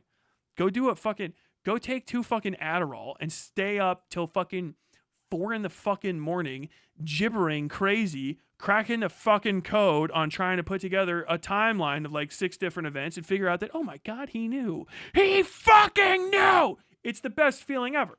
It's wonderful. How can I get involved? There you go. Go do research and then talk about what you found. That's all it takes. It's why people actually hate journalists. Because you can say everything about them. That's why people hate me. It's all the shit you made up. He's crazy. He's a war criminal. Oh, he doesn't care about doxing. Oh, he doesn't care who gets hurt, blah, blah, blah. But you can't say I'm wrong. 'Cause I'm not. And that's the best thing ever. You can call me anything but a liar, baby. And that fucking hurts. That hurts. I don't care. Oh, you have no credibility. I don't need it. Because it's not about me. It's about the story. Fuck my credibility. I have sources, cunt. I have the records, bitch. I don't give a fuck if you don't like me. Guess what? I can delete my fucking byline off there because the sources are cited. They can go and look everything up, and you're gonna fucking sit there and fucking whine and weep and bitch and moan. But you can say everything, but I'm a liar. I don't give a fuck about all the other stuff. Those are things I don't care about because I didn't lie. Because that's the scariest thing. He's a piece of shit. He's a psycho. Yeah, but he hasn't been wrong yet. Bitch, I predicted the fucking war in Venezuela. Who the fuck else was even talking about that? You guys fucking people out here. I don't know. I think Vosh has a good way to read the news. I think Hassan is this. I looked at 3, maybe 5 fucking random TikToks that hit my algorithm at 2 or 3 in the morning. And the next day I said, I'm pretty sure that we're going to be fabricating a war or some sort of pre-casus belli against Venezuela in the next few months. And I was right. Just read the fucking newspaper. It's all out there. I'm not special. Just read, bitches. Stop fucking watching streamers and go read a newspaper, and then you'll be like, oh, the truth hits. When you stop being a little fucking whiny little cunt fuck, and you start doing research and shit, and you're just like, man, I kind of like the truth a little bit better. Yeah, this fucking gratifying, fucking just saying things to kind of fit in feels nice, but like the truth kind of hits. Yeah, truth is fucking pure smack, baby. It's the original cocaine. It's water and air. It's so fucking good. Finding out, knowing, eureka moment. Oh, fuck, I got the clip. Oh, shit, I found the record. Oh, my God, that's his real name? Oh, nothing, none of it. I don't give a fuck. What, is there anybody, it's for me? Oh, do you think anything that you're going to fucking experience this year is going to feel as fucking good to me, as fun to me as it was to drop Noah Driver's name to him mid-debate? God, it was good. It was so good. On top of other just true things that he did. It's fucking wonderful. He couldn't say anything. Oh, I just don't believe you, blah, blah, blah. Trying to bounce around. All of his little friends had to back off. I permanently damaged their relationships because now I can connect them to defending weird pedophilic-like behavior, and then there's more pedophiles around. It's fucking great. You ever done journalism? Fuck cocaine, baby. I'll be sober fucking snorting bylines. Jesus Christ, dude. I fucking love journalism. I want people to get out there. I want them to fuck with people. It takes out, I know I'm talking big too, but it's really just like step past the fucking velvet line, walk into a restricted area, break the norm, ask a question from a crowd. Be the guy. You can be the guy. You could be the guy, right? You could be him. You could be her. You could be they, them. Do it. Journalism. End segment.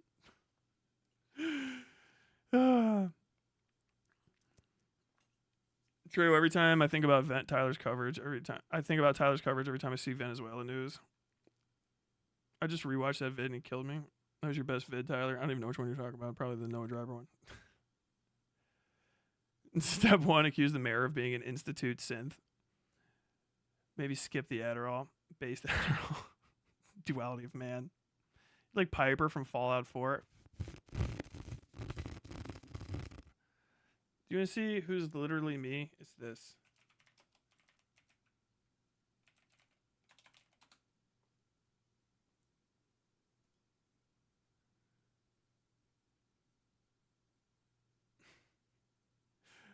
I feel like it would just be corny as fuck to have these glasses, though.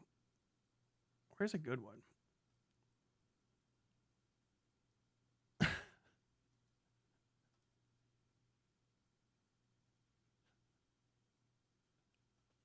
This is it. This is obviously, it's a cartoon, but god damn it. This is it. This is probably one of my like foundational like spirit characters. Like my life changed because of DMT and discovering this comic book. Oh my god. We need the popular press, Vita. We all need to be putting out the same message. Alan here taught me that. All right, I'll reschedule. But listen, Senator, we need to be talking about Heller and his phone call. Don't worry about Joe Heller. We'll come to terms. I feel a column coming on. God, you just never get to reread Transmetropolitan 2 times. You know what I mean? You never get to reread it for the first time ever again. So fucking good. So fucking good. This, I'll tell you right now, as cracked as this is, it just delivers. It delivers like crazy. You could just go be Spider Jerusalem right now. You could just do it.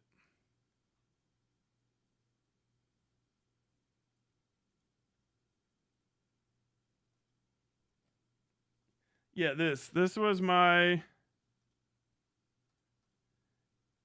Before you could really even download some of this shit off Google. This was my fucking profile picture for like 10 years. People was like, what the hell happened? Like, there's an article about you. Somebody's been posting it on Facebook. Then you see this shit. You're just confused. You're just like fucking trying to go about your life. Just be a corrupt little baby. You see this. The fuck is it? What am I looking at? Don't worry about it.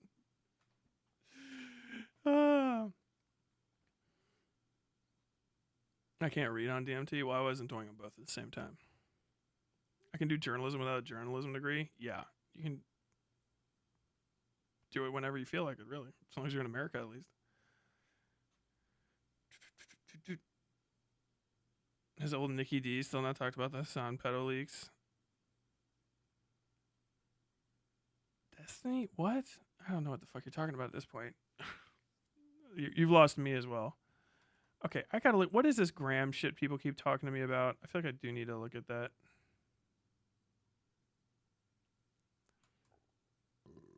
Go to Hutch live stream. Hutch boring. Yeah, Hutch boring as fuck, bro. I guess, I don't know. Let's see. We'll check it out for like 2 seconds.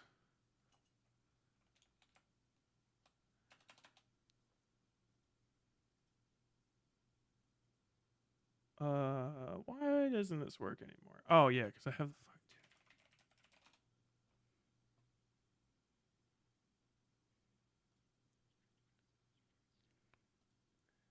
Where am I? Hey, there I am. Oh, dude. A new hand touches the beacon. Why in the fuck is food shops anywhere?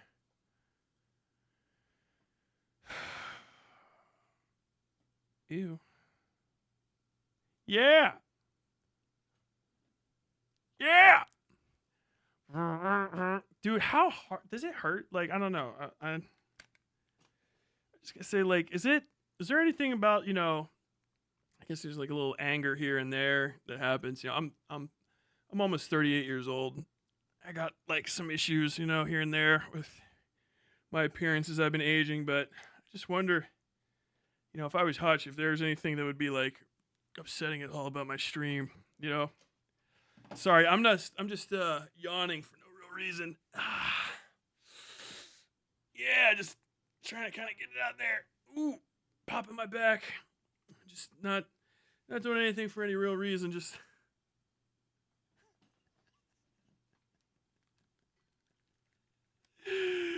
oh my god.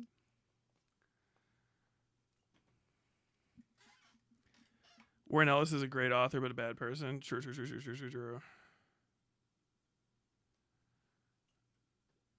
Okay, we'll watch a couple seconds.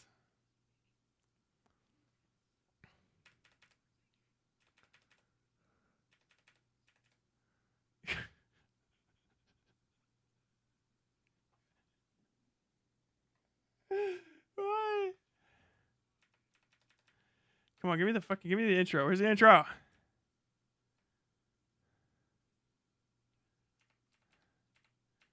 Any food shops a pedo too? Like really in the late? Yeah.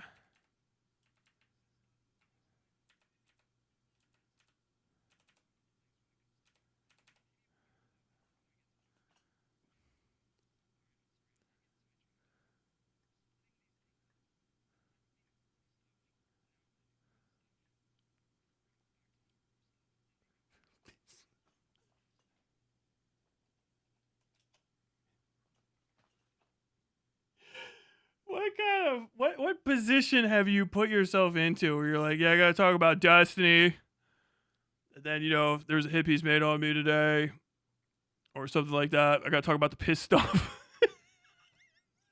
Fucking the most cursed fucking series of shit to have to talk to.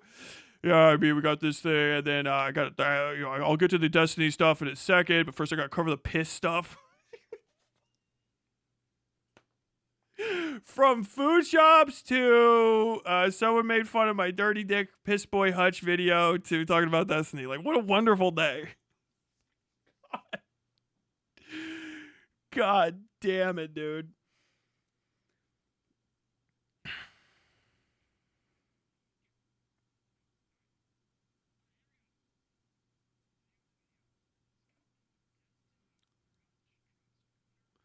What? Is this muted? Are you guys not getting this audio? Hold on. It doesn't look like this is coming through, actually. Let me play a different video so I don't lose my place in this one. I'll play my most recent video. There you go. I'm just trying to get stuff accurate.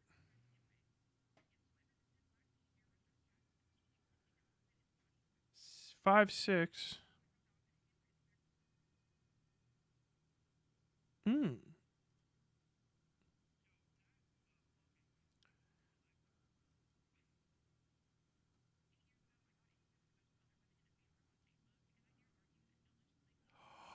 Oh. Well, it should be in. Because it's not. Oh. Good catch. Good catch. When did I do that? I must have been recording something in the interim. Output device. Oh, my Bluetooth off for some reason. And so that's been cut. How did that happen?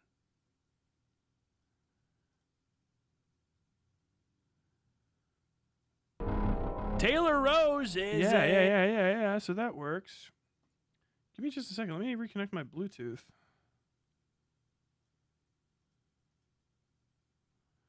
What song was it? Teleprompter, DZ, access, connected mic.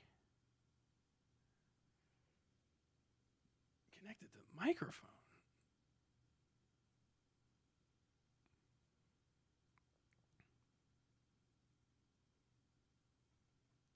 Give me just a second. Sorry, I'm gonna.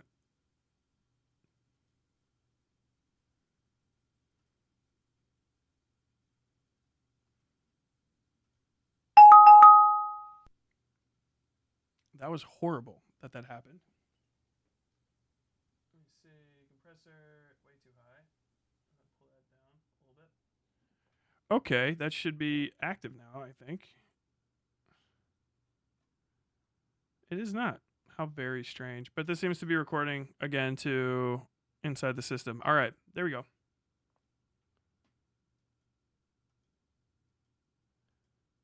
Wasn't that you when you were making your last video essay? I have no idea what you're talking about, actually. Did you mean to mute it? I did not. Thanks. Good fucking catch. I'm glad I saw that. Who sit down to pee actually think they're trolling the president. There's nothing wrong with sitting down to pee, okay? Let me explain why. And if you're a woman, you don't understand what it is to be a man with a big cock. Dad, this is not a good time.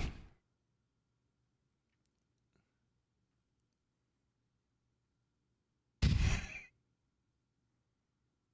would like to request that you not tune into the stream right now. No, this is the best time.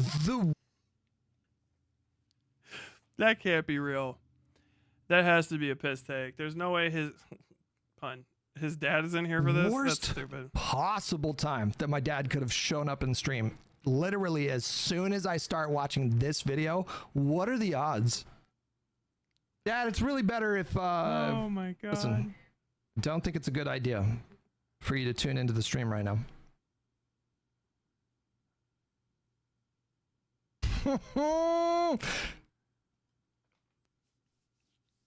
Listen, I'm gonna text you.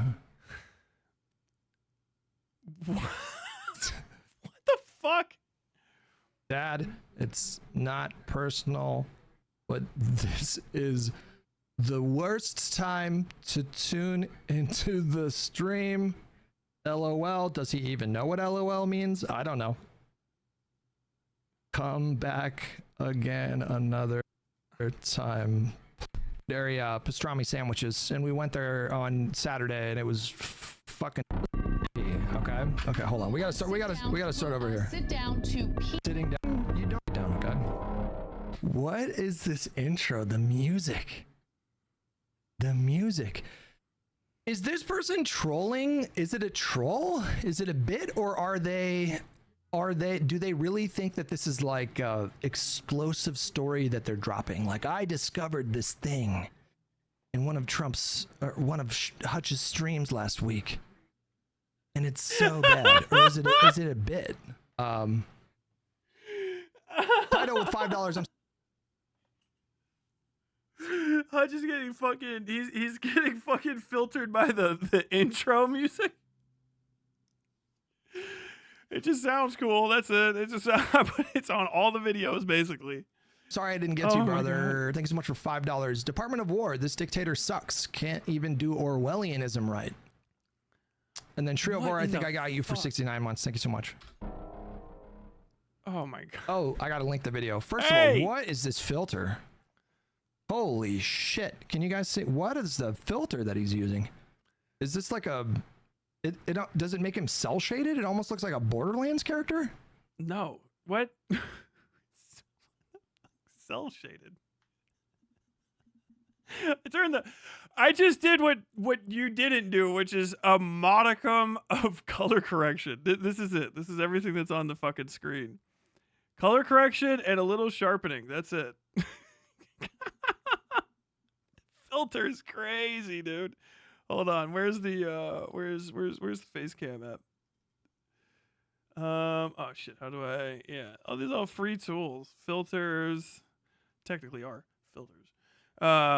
Yeah, color correction just changes my red to the appropriate color, right? And then I have sharpening on, which just sharpens it. So the color correction adds a little bit of contrast and makes my skin the right color from underneath the lights, which is just basic photo processing, right? Boop, boop. Mostly because I have big red curtains behind me, so it's all fucking fucked up. And then I have sharpening so that it kind of looks a little fucking crisper, and you can see my facial features a little bit better. My sharpening is actually probably just a touch too high. Actually, let me turn that down. I was thinking that the other day that it's just a touch hot. Yeah, that's probably fine. Basically, because I want to be able to zoom in. And the best time to apply a sharpening filter is going to be on the largest possible file, the most native file, which is going to be the original one as it's recording, unless you want to wait for 5 billion hours for it to process after the fact. So doing it live right here helps me just be able to zoom in on my face if I'm editing something and then zoom back out. But it's like the same. Like you can tell it's not much more else. You can see my hand. If it was like actually a beauty filter, I wouldn't have all these fucking lines and stuff on the back of my hands. Those would all go away. Can you guys see it with the compression? There's some kind of cell shading filter there. Let me link the video. Hutch is a guy on the internet. Cell shading. I'm trying to figure that one out. It's that literally you're looking at the same thing. I just turned the sharpening down a bit. I don't even know if you guys can even tell. It's just because it was artifacting on like my stubble and stuff when I have it, which is a little irritating. But like does he know he's video game? What the fuck is he talking about cell shading? Is it I don't look like a fucking an animal? I don't look like Hutch the piss boy with my completely uncolor graded drab yellow fucking tone. I got a lamp. I got grandma's old cigarette lamp filling the room full of the musky din of the 1980s, you know? Let's do color correction. It's a free tool inside OBS. Cell shading. It's good lights. I have 2 lights. Look, see, you can see. This is key light. This is fill. Look how see the gradient on there? It's a little softer, right? See the gradient on that? See how harsh it is? Yeah, you mix those together. Facial features. Dimensionality. I use the power of lighting techniques from the 1600s. I use the power of first-year art history. It's true. And so boy, far. howdy is he. So Hutch was streaming, and the second I turned on Hutch, he started talking about his gigantic dirty cock. It was jarring. God damn, I'm fucking 10 out of 10, bro. Just another Tuesday on this stream. That's like standard Tuesday material right there. Ew, bro. Yuck, homie. I knew the regulars of the stream would like this, man, because this is some amazing content. You didn't play the video yet. Mitty with $10. Leftism likes exoneration via externalism. Poor choices are consequences of environment. Immoral decisions without environmental explanation are harder to forget. Full. Jarring as fuck to me.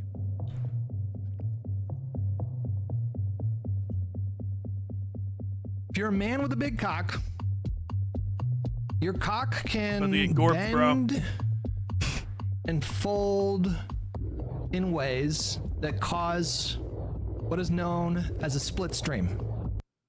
How do you not? I get in trouble sometimes because I'll do a delivery that's meant to be just really sarcastic, Yeah. but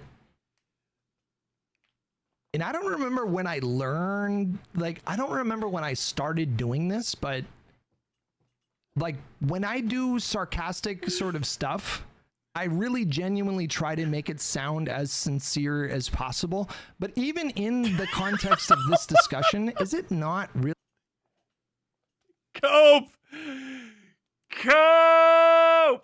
That's... It's like my fucking bit was so disgusting and unfunny that I shouldn't have to be blamed for it. Because sometime after the fact, saying it was a joke. He goes on with his bit for like 8 minutes. You're dedicated to it. This is your bit now. Like, if you brought this on stage somewhere, you know what I mean? You trotted this out. You go on fucking, Howard Stern or something. Like, you start just doing this, like, dry bit about your dirty giant dick. They're gonna stop. They're not gonna be like, oh, we got him back here again. So I guess it's Piss Boy Hutch. We got Piss Boy Hutch back. Hutch, yeah. You know, we had the donors. They got together 16 different soaps, and we had to try them out. Did any of them clean? The cope is obvious that insane. I'm doing like a sarcastic bit, or No, it's not. Dad, check your texts, okay? So fucking stupid. Oh my god. Dad, check your texts. Stop watching the stream. Go away. I can't do this. I'm sorry, I cannot. Like, as long as my dad's in chat, I'm not going to be watching this video, okay? We're going to wait until my dad in my Twitch chat just goes, "You're a cock?" There you go. Thank you, Dad. Better for everyone. Oh my Appreciate god. that.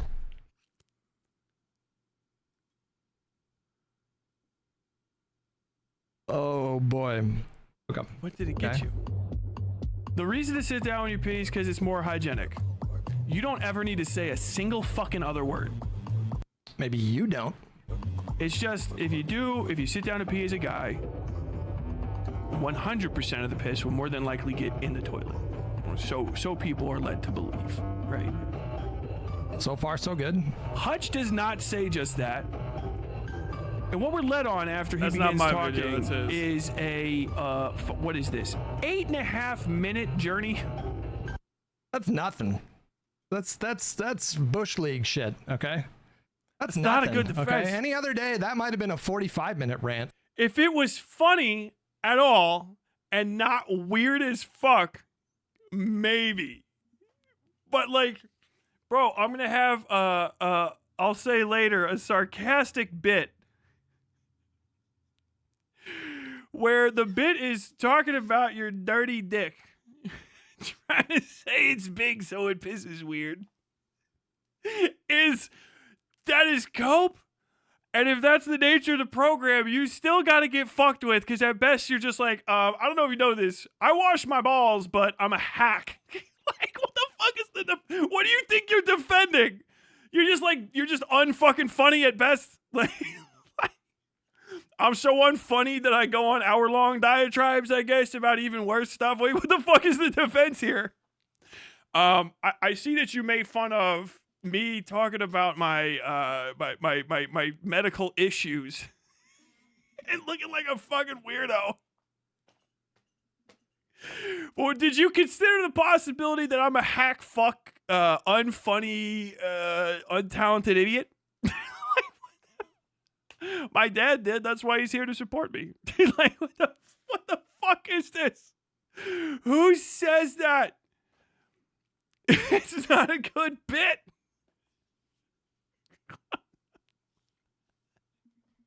Oh my god. Into Hutch basically accidentally admitting on stream that his dick is so dirty he can't piss straight. Accidentally.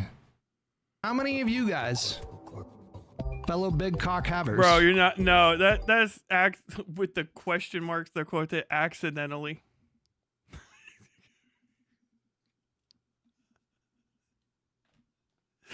Is dude doing the fucking the Wojak crying behind the laughing like have you considered mask meme but like IRL? That's fucking rough. gotten up to go pee, and you're standing above the toilet, and you got your sights trained right for the little hole in the bottom of the toilet. Okay, so you know you're a grown up, so you know how to aim your dick at this point. And then you start peeing, and it flies at a fucking 90-degree angle. And you just spray the side of the fucking counter with piss. Holy shit, he is red. It happens. It happens. Why? Are you turning a different color, my man?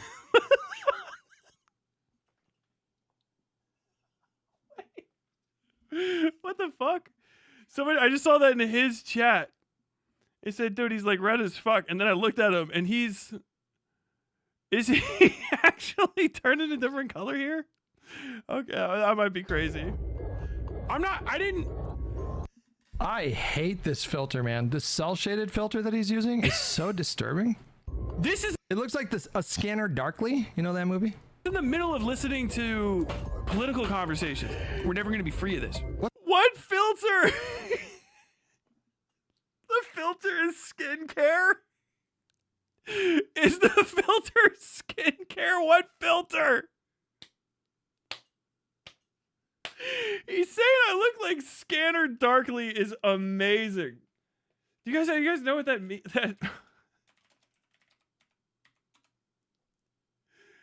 Oh my god. He's saying I look like this.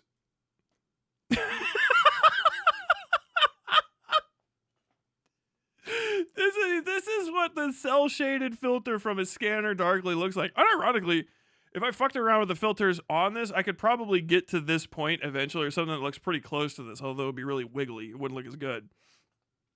But like, what in the fuck? No, man, I gotta tell you, like, oh, wait, actually, why don't I have me and Keanu up there? God damn. No, it's just called being, like, lightly good looking. I think is really what it is. I think it's just being handsome and shit. You wouldn't know. You wouldn't know. Oh, get fucking dunked on. What's the issue? We're never going to be free of this fake gooner leftism, right? He's like, I'm not a leftist, I'm a liberal, whatever. Left of fucking... Anybody who's, like, remotely anti-slavery at this point, as far as I'm concerned, is a potential leftist in America. The bar is in hell, okay? And none of this needs to be said. It's not funny, and I thought it was pretty funny. It's immediately weird. And it goes on for forever. And then you try to, like, you don't know what to do. So you stop to pee, you clench your sphincter muscle or whatever. You really do have two choices, like, and sometimes when it's, now I want to expand on the rant, but like, you wake up in the middle of the night sometimes. Actually, that hasn't been happening for me recently, which is nice. But like sometimes you wake up in the middle of the night and you really got to pee. You're like, I could try to fall asleep and then wake up and pee in the morning. No, I really got to go. And so you get up, and I feel like that is the time when these kind of split streams happen more than other times. So like, and you can kind of feel it too. Like, I don't even know how to explain it. Like sometimes I feel. Bro, next time I make one of these, I'm gonna color grade all the cutouts of him. Like I know. I'm like, this could go sideways, literally. What? No way. Too. Really? Like, I don't even know how to explain. I feel like that is the time when these, and you can kind of feel it. You let out a little bit of pee, and then it fucking sprays a little bit off to the right. And then at that point, you really have two options, and you can either try to exert more force on the pee to like break whatever's causing the split stream, and then get on a single stream, or you can sit down to pee. But sometimes you're too tired. You just want to fucking pee and in your pants. And it's like, fuck, I got universe. Tell me that you have no idea what I'm talking about. You're lying, okay? This, you know, well, if you're a woman, No, this shit just does not happen. Not to me, not regularly. I like it. Piss stain shit, bro. Like, I've done janitorial work. Like, it leaves marks and stuff on the walls. Like, what is your fucking bathroom looking like? Like, I got men in my family. They get fucking shit faced to go take pisses. You know what I mean? Your fucking walls don't look like a goddamn rainstorm. Like, what the fuck are you fucking talking about?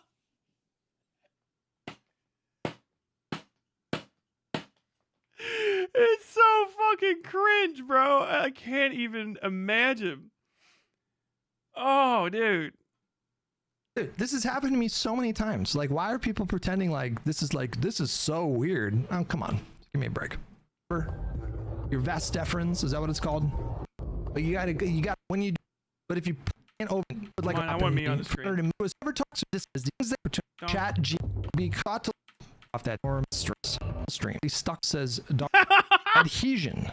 I hit him with the Cleveland Clinic's. I forgot I cited my sources. Oh my god. Jesus Christ. Bro.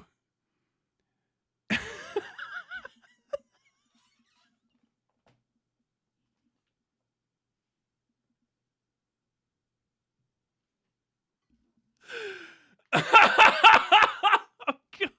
damn, dude.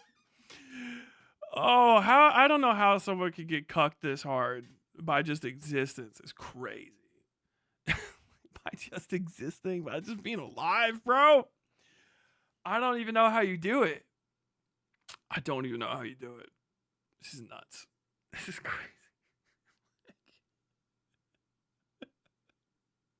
Who are you showing out for? You know what I mean? You're like hanging out with the weird piss kids in the corner of the recess, like, you know, in the corner of the playground. He doesn't know that this is just a cool joke between us that we tell each other.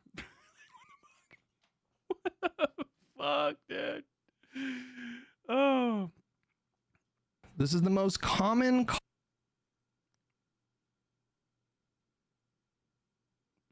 Mighty Douche Bro says it's usually a hair for me because I have dogs. Cause of a double stream, says Dr. Parek. It happens when the edges of the urethra get tempered. It's like, can't describe what it is, but sometimes you know. You're like, this is going to be sketchy. If you know it's going to be sketchy, then why are you pissing all over your fucking bathroom, dude? The sticky situation is often caused. Can cause rain and a tiny bit of semen, dried urine, or other dried urine or other discharge can leave the urethral opening slightly stuck together. This seems like a totally normal conversation to me. I don't understand what the point of the fucking dramatic music is. This is just like, how come more people aren't talking? The point of the dramatic music, fucking Corpo Rising, man. It's a song about a little fucking slug friend.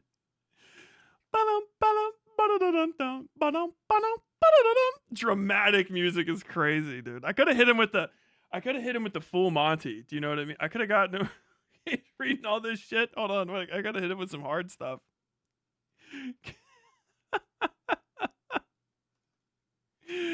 Oh my god. Oh, it's so unserious. Which would be a good one? Oh yeah. Hit him with the full.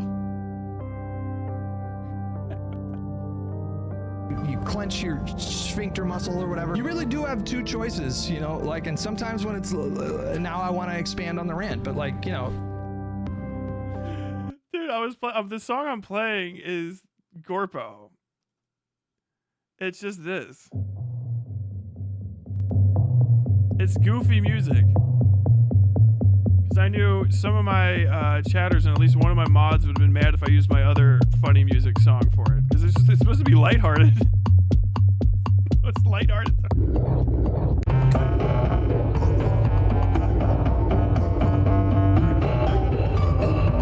It's just like it's dramatic music. It's crazy. I was originally gonna put in Cutie Pie, but that would have been too much. Stream fun music is usually how that's organized, right? See video. Yeah. I was gonna put in this one, but people are like, it's too gross. It's too gross for this one.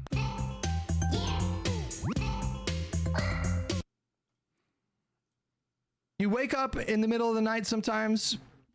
Actually, that hasn't been happening for me recently, which is nice. But like sometimes you wake up in the middle of the night and you really gotta pee. You're like, I could try to fall asleep and then wake up and pee in the morning. No, I really gotta go. And so you get up, time, like a little bit of pee, and then it fucking sprays a little bit off to the right. And either to like break whatever's causing the split stream, and then get on. Bro made a whole video about this. Why is he acting like this shouldn't have been said? If not because it's satire, it has to be. He's doubling down. What? Oh, it's just Hutch is cringe. Hutch is cringe, and he's weird. That's why I made the video. Hutch is weird, and he's cringe.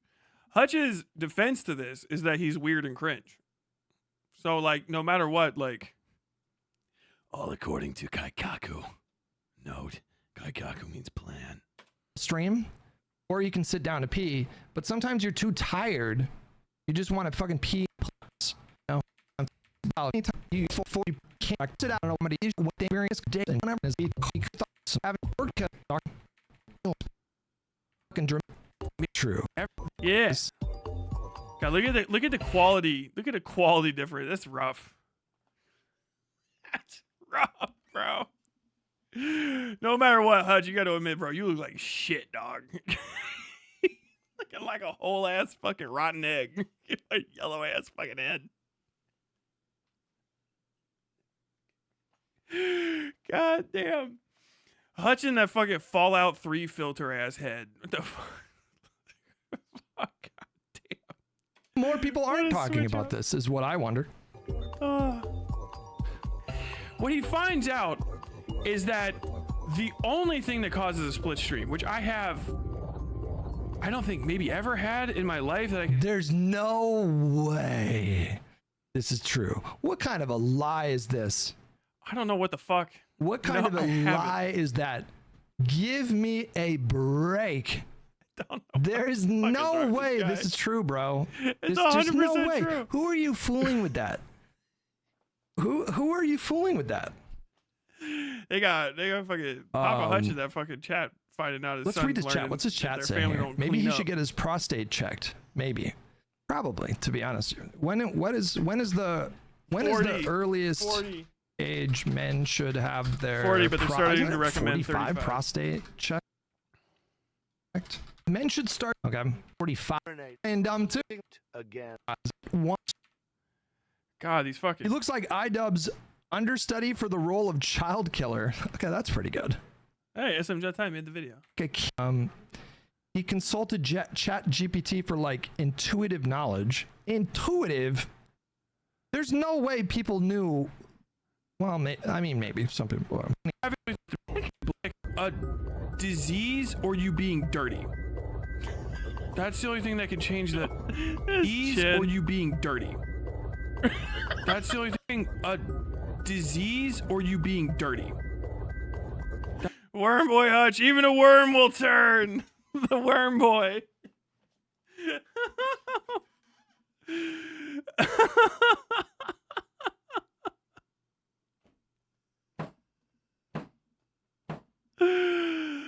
Oh my God. That's the only thing that can change the, because it's just a hole, right? So it has to be That's not the case. Inflexible. We don't know for sure that that's not the case. ChatGPT, it's like, who trusts information from ChatGPT?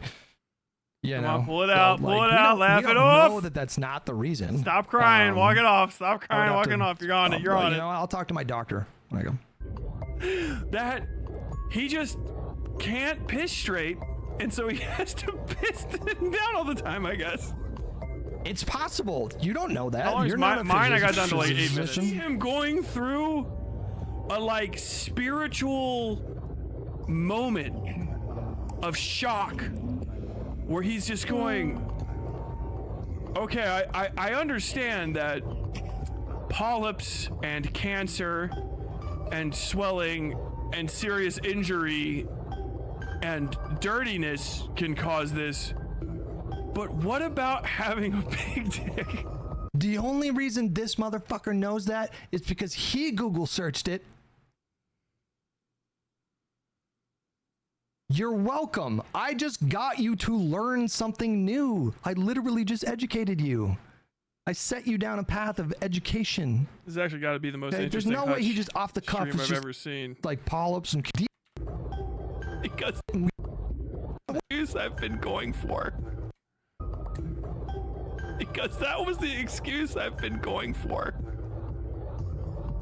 is it? We don't know though. We don't know that it has dudes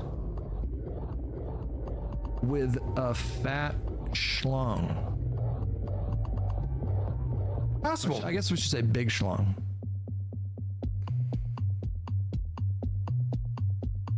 Okay. A reasonable question. I think they got the information wrong here. Apparently it makes no difference. But yeah, no. I mean, ChatGPT is not perfect. It makes mistakes. Yeah. It hallucinates, as it were. Bro, this Stop fucking... the segment on Annika Sparrow about it. Oh, I missed Like it. Concerning a little. Hold on, let me. Where's he into this anyway? His fucking chat is kind of like a proof positive I'm right about it too. Hutch, that I have. Dude, his fucking chat is nasty as fuck, dude. It's a bunch of DGG gooners the whole time too. They're like penis, penis, penis, penis, penis, penis. They're fucking stoked about it. It's a bunch of fucking Vosh awful. It's all the people in fucking that saw Progressive Victory and they're like, fuck, I can't support Vosh anymore because he's a pedophile, but I am still a gigantic fucking pervert. Hopping over to fucking Hutch streams.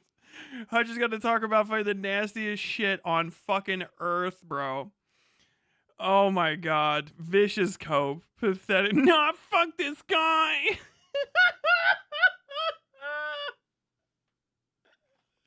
Dude, Hutch's fucking community. Kick him out. I remember I saw like, what, 2 or 3 weeks ago. It was like, should we even invite Hassan into the Democratic Alliance and shit? Like, bro, what are you guys doing over there? Got a fucking bunch of bullet levels you can share to double check. Oh god, I'm gonna say fucking I'll get swept up in it. Fucking disgusting fucking gooner filth over there. Fucking Hutch's people are coping over. No, we should talk about dicks constantly. Fuck, bro. I have to sit down now. Oh my god. First of all, that's a straw man. He's just lying. What? I didn't say I have to pee I have to sit down every time I pee. Now who's the liar? Okay. Is that a straw man? You said you have to do it regularly. If you're saying it's not weird to sit down when you pee, well, I'll run you through the logic train, okay, of how that works. If you say it's okay to sit down when you pee, not just because it's hygienic, but because you have startling operative catastrophes that fill your bathroom full of piss, reasonably, you would induce that you would sit down all the time as opposed to just risking it. Now, I guess technically that's not true because you do also have a bunch of stories where you're like, I don't sit down to pee and I blast my entire bathroom with piss because my fucking dick shoots every fucking direction because it's disgusting. So I guess what I'm doing here is actually giving you the credit, the benefit of the doubt, saying that you sit down all the time.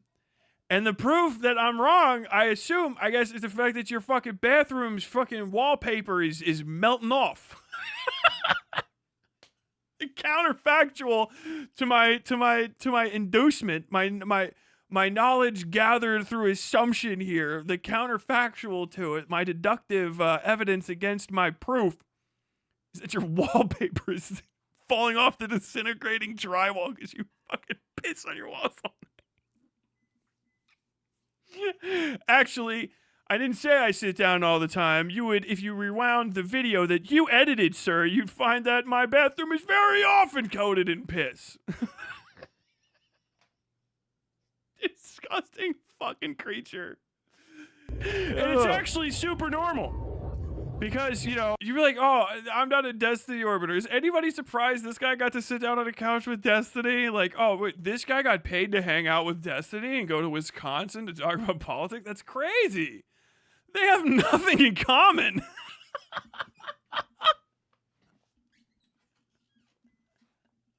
It is fucking super normal. It is normal. Why is he pretending like it's not normal? This is ridiculous. You have a big dick. Oh my It just God. gets all kinked inside and you start pissing in two directions, or left or up or right or whatever the fuck. Like, It seemed like a reasonable deduction at the time. It's like a whole thing, you know? You go into the bathroom at like 2 a.m. and you're like, see, I didn't even recall this rant. I just naturally go to this place, like half asleep, and you can tell I've thought about this a lot because I have. It's true. And Hold on. Who the fuck says that? It's Tyler. Barella. Anyone takes him seriously, the guy is a no name. Not a kiss ass, not a pedophile. Hard to get by on YouTube when you're not a suck dick or a pedophile. Or both. It's true. like half asleep, and you can tell I've thought about this a lot because I have. It's true. And all of a sudden you've like sprayed the fucking bathroom floor, so now you gotta go in the other room and get the fucking paper towels and the disinfectant. Yeah, see? The whole thing.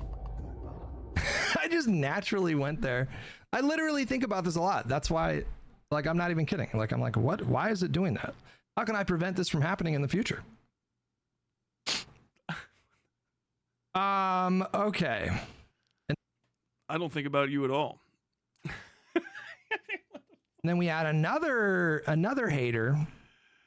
Oh my God. Okay, who else is there? What? Who the fuck is that guy? Dude. Skull King. All right, I don't know what the fuck's going on there. Very funny. Ew. Yeah, my whole point is that Hutch is weird and his community is weird and kind of like low value. DGG offspring trash. Like they're gross. That's a dog shit community. Like, I don't want them being around. Do you know what I mean? Like, it's like, oh, you'll lose those people from your own community. You'd be like, okay, good. Because if you're like, because first off, you're just into bad content. That's bad content. Hutch streams are fucking awful. They suck. The worst fucking stream. He's boring as fuck. The best stream he's probably had today is because, I was there talking, helping fucking walk him through it. His people are there because he's an orbiter. Fucking, I don't know what waiting room he is. Is he Destiny or is he Loner Box? Ooh, I don't know. Maybe Ethan Klein, just a little bit. But that's the thing. Ultimately, yeah. It's Gooner orbiter shit. Lefty Gooner.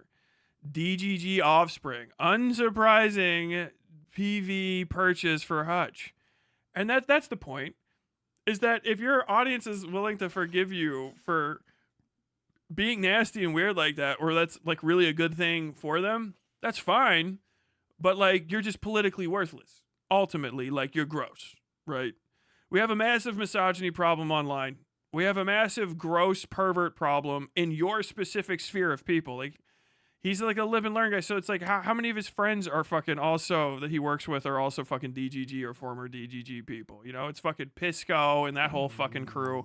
Pondering Politics, I think, is maybe somewhat exempt from that. That's just a Josiah guy. Maybe Mercado Media, whatever the fuck. I can't keep them all quite straight. But like, yeah, it's mid shit. Like, it's bad content, mid at best. But it's also like, you're trying so hard to, I don't know, be an edgy fucking like uncle or something that you're just gross. It's weird, gross shit. Like, who the fuck is into that? Like, you got weird fucking audience, bro. Destiny got a weird case. Why is he around? Certified Hutch streamer, certified. Oh my God.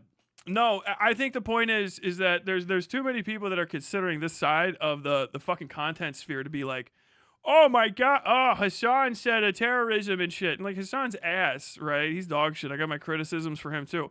But it's this whole thing where it's like, okay, the bar is so low that we're going to fucking start celebrating people for having the bar a fraction above hell. Do you know what I mean? So it's like, oh yeah, fucking Hutch hasn't, like, I don't know, texted the fucking, texted a sitting U.S. senator the fucking a gizmo, a doodad, a who's a what's it, you know, a fucking a thingamajig, and done a little terrorism, done a little fucking Saturday night terrorism. Okay, but like, what you're talking about the coalition now? You're dirty worm boy penis guy. You're piss boy Hutch, Hutch the piss boy Hutch. Kind of makes sense. Hutch the piss boy. Hutch, we watched your video on stream. Piss boy Hutch. And that's it. And it's kind of hard to get away from because it's like, how serious are you supposed to be? Like, you know what I mean? Like, because you guys are talking about your aspirations of talking to fucking sitting politicians and shit, but like, I feel like you're poison. You're too fucking cringe and you don't stand for anything. Like, you're worms and you're weird. But more importantly, it's your audience is fucking bad. You have a bad audience because you've cultivated a dog shit, weirdo fuck audience that's cool with that like bad content and hypersexualized attempts at edgy humor. So it's like unfunny hack shit. Like, dude, who you don't want that around you, because if you start letting that into your sphere, those people will pay for you to be an unfunny fucking hack. But then it'll fucking isolate everybody else. You know what I mean? How many people are going to want to hear you talk about women's issues? And this is going to be crazy, but there's actually more women than us. And in an electoral situation, you kind of want them on your side because there's so fucking many of them. So like that's like my thing is this like fucking frat boy jock shit. There's like time and place. You know what I'm saying? But like, fuck, dude, you're so gross, disgusting, and unfunny. And you're like, my excuse for being disgusting is that people just can't tell how unfunny I am because I have no capability of delivering a joke. It's insanity to me. Like, why? What is that an excuse for? What the fuck? If you actually check, it's incompetence all the way down. I'm actually good at nothing. I can barely believe that I breathe. As evidence, I can hardly even piss in a toilet like a fucking 2-year-old can. God damn. Oh my God. Hi, what's up, June? Oh yeah, June made a post. Not me walking on the dirty dick division. I mean, man, once again, I'm finally able to listen during work and it's evil Northern Lions piss stream. He responded to me today. It's the only reason we're going into it. Absolutely bizarre shit. Are they noticing me, noticing them? I highly doubt it. I don't see why they would care. No. Talk about some fucking bald guy watching Hassan. Streamception. A guy watching Hutch watch Hassan. Kill me. Let me die. I'm going to use the restroom when I come back. We're going to do the final segment of the day, which is going to be a little serious one. All right, it's a kick thing. So I'll be back in just a bit. Now I do have to go to the bathroom because I've been hydrating. Telling you. Went straight in. Enjoy the tunes. Like, subscribe, pop over to westsidefairytales.com in the interim and check out like the podcast and stuff. Get yourself some merch, and I will return shortly. God bless.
Good shit. Good shit. Wow, what a day. What a day.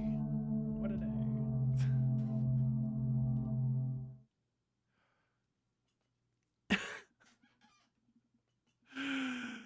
Oh my god. Sweet Cheeks is the true socialist. Sweet Cheeks is best cheeks. All right, no more piss content. You're all done. You're all done. Done, done, done, done, done. Oh god. See what I mean? You got to move away from that sphere. Dude, they're so fucking disgusting. It's crazy. People will be like, "Oh, you talk about these things too." And it's like, "No, no, no, no, no. You're his fan, you fucking idiot." So every time you hear me talk about those people in like the Vosh sphere, or the DGG sphere, you hear me talking about disgusting shit because that's all that goes on there. When I talk about other stuff, it doesn't come up. It doesn't come up. I talked about a dark fantasy and dark fantasy and romance book convention where people were sexually assaulted and stalked, digitally stalked with air tags. That conversation was nowhere near as disgusting as just a random part of a Hutch stream. That's the point. It's like, I don't know why these people take themselves so like fake serious. It's crazy to me at this point because it's just, we got to get away from it because their fucking audiences their audience is the worst part. Their audiences are the worst part by far. I like they're trash, but the audiences are either fucking like bought and paid for or botted or just legitimately such fucking gutter trash that they enforce this behavior to the point where they take it outside now because they feel legitimized by the amount of money and attention that they get. And so then you have people like Vosh going out into public and you're like, oh, this should have never happened. Like, Dreg shouldn't be in public. Like, Dreg's kind of an embarrassing weirdo. You know what I mean? Like, he's kind of a freak. He hangs out with JJ McCullough. That's a guy that I'm not even going to get into it because I got to get censored again. But like, oh, that was lime. That's not grapefruit. That's lime. Yes. But like, yeah, these people are fucking weird. They're weird and they're creepy. And like, they talk a lot of shit about internet communists. It's like, okay, but like a pedophile put you on. And you still have a lot of his audience. And they act the same way they did when they were hanging out watching that pedophile. Do you know what I mean? You get what I'm saying? Like, that's the important part. Like, it's just like, I don't think that they care about the being sex criminals and harassers and gooners and creeps and freaks and all the damage that it'll do to any political cause that you get associated with. I think they just care that their guy got caught. So they're like, oh no, Vosh is fine doing all the worst shit ever, but like him getting caught is like the bad thing. So really the lesson to be learned is just don't get caught. Like Destiny did all these things, but really the worst thing that happened was Destiny got caught. And that was the bad thing. That was the actual bad thing that happened. Like, no. The actual bad thing was all the bad things that happened. The good thing that happened was that he got caught. That's the only good thing that happened. That was the one good thing that ended the string of bad things. What did JJ do? JJ McCullough? He's a fucking pro-AI, anti-worker crackhead, maybe? I don't know. He fucking gets around. He's definitely, he acts like a dust head from back in the day. I'll tell you that. He moves like the dust dances in his mind. The fact that an open PDF food shops is known and welcome in DGG says so fucking much. It's crazy. Type to wear the Ago hoodie to an anime con. I mean, bruh.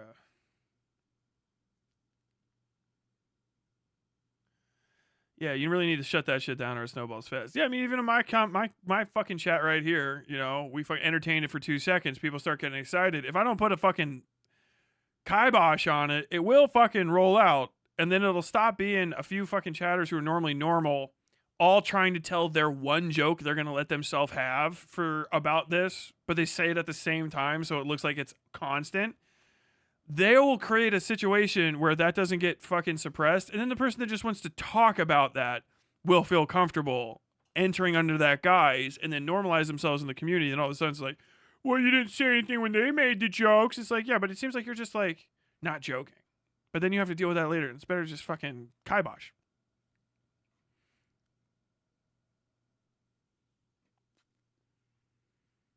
Was JJ that weirdo Canadian? Yes.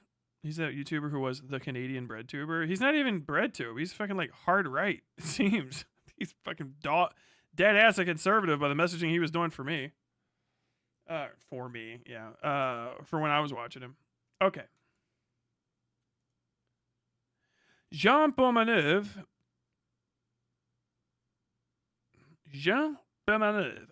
Pomaneuve.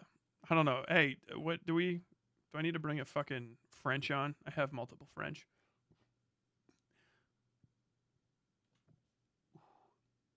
Get that goddamn burp out of there. Okay, hold on. Let me make sure I got this guy's name correctly. Correct. Raphael Gravin. Raphael Gravin. Raphael Gravin. There you go. Raphael Gravin was a guy on the internet. Raphael Gravin, also known as Jean Pomaneuve, died on Monday in Nice during a broadcast on the Kick live streaming platform that had been running for more than 298 hours. This is a week ago, 4 days ago, August 21st. So that would be last Monday that this happened. This is the most recent in a just kind of relentless, red border probably for this one.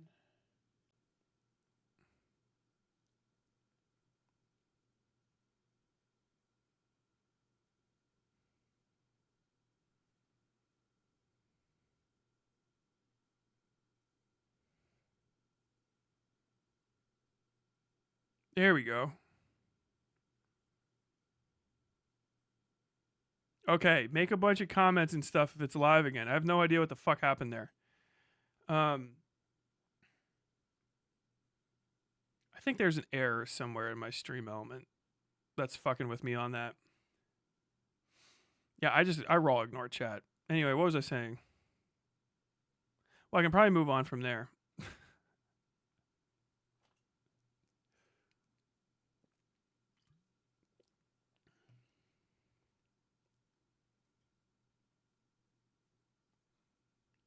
Hello.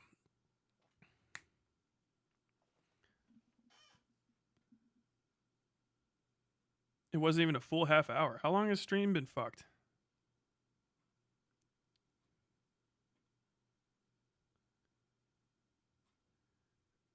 Bro, y'all are fucking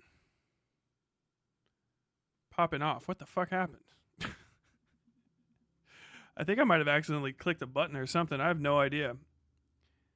Chat was actually still coming through a little bit, and I saw it moving, so I didn't realize I wasn't connected.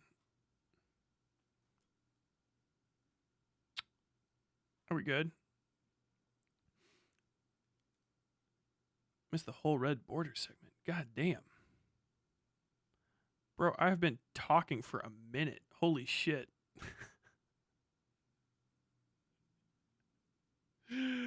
Oh no. Well, this is a good go watch the clip after the fact.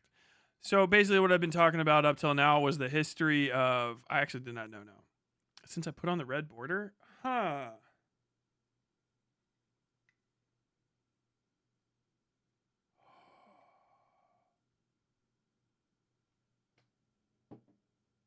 I know what it was.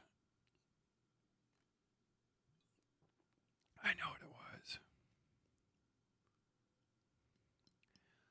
It's my stream deck. My stream deck did it.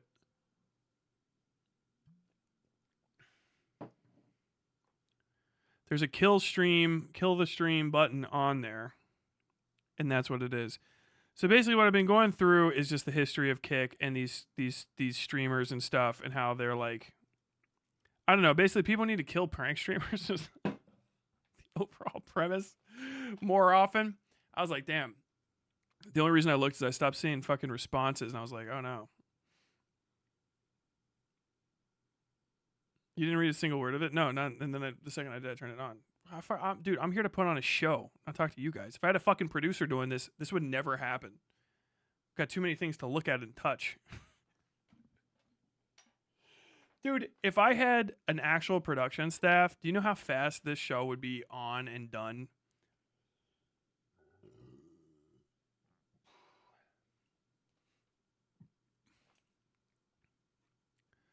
Okay.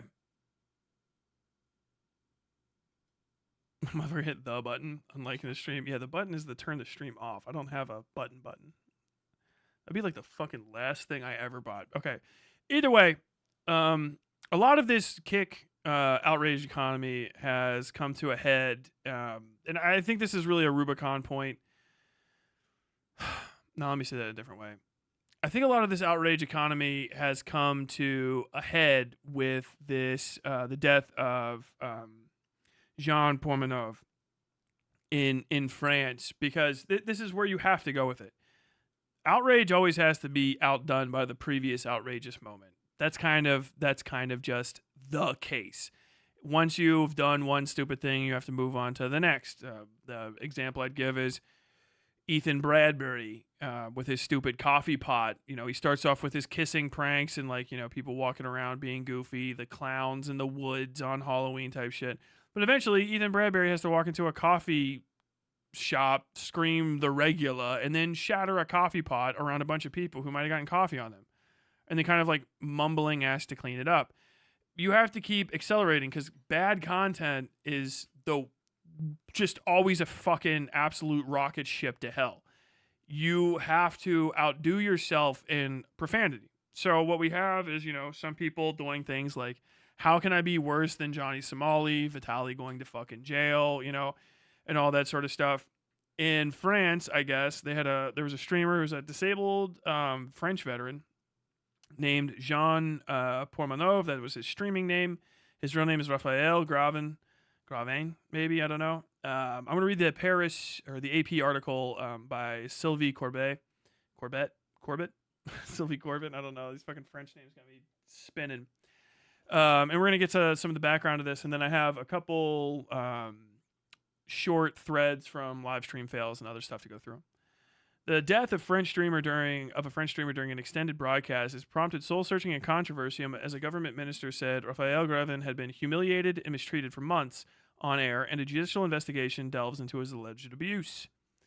Gravin, 46, also known as Jean Pormenov, died on Monday in Nice during a broadcast on the Kick live streaming platform that had been running for more than 298 hours, which is, a little over 250 plus 48. Almost 12 days straight. French media reported that the broadcast was interrupted soon after Pormenov's co-streamers found him unconscious and laying on a bed. Damien Martinelli, the prosecutor in the southern French city, said in a statement that the autopsy carried out on Thursday showed the death was not caused by a trauma and not related to the intervention of any third party. Some additional medical and toxicological analysis have been ordered, he said. Pormenov's death came as a judicial investigation was already underway into alleged violence and humiliations committed against him, prompted by reports from French investigative website Mediapart about what it described as the online abuse business. Mediapart said co-streamers were allegedly mistreating Pormenov in live broadcasts, sometimes encouraged by payments from viewers to generate more subscriptions and money. The investigation, opened in December, is looking into deliberate violence against vulnerable persons and spreading recordings of images related to offenses involving deliberate violations of physical integrity, Martinelli's statement said. It did not specify why Pormenov could be considered vulnerable. The statement said 2 co-streamers allegedly involved in the case were briefly taken into custody in January but released pending further investigation. In parallel, the Nice prosecutor said investigators interviewed Pormenov and one of his co-streamers who have both appeared to be victims of violence and humiliation. They strongly denied being victims of violence, stating that the events were staged in order to generate a buzz and make money. I don't care for that excuse, and it doesn't have any value to me. There's no way to tell. That's kind of the point.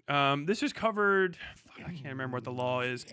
But a Siri individual gifted a Vagang subscription to Hebe Hooby Heedy Hooty. Oh, thank you very much to them.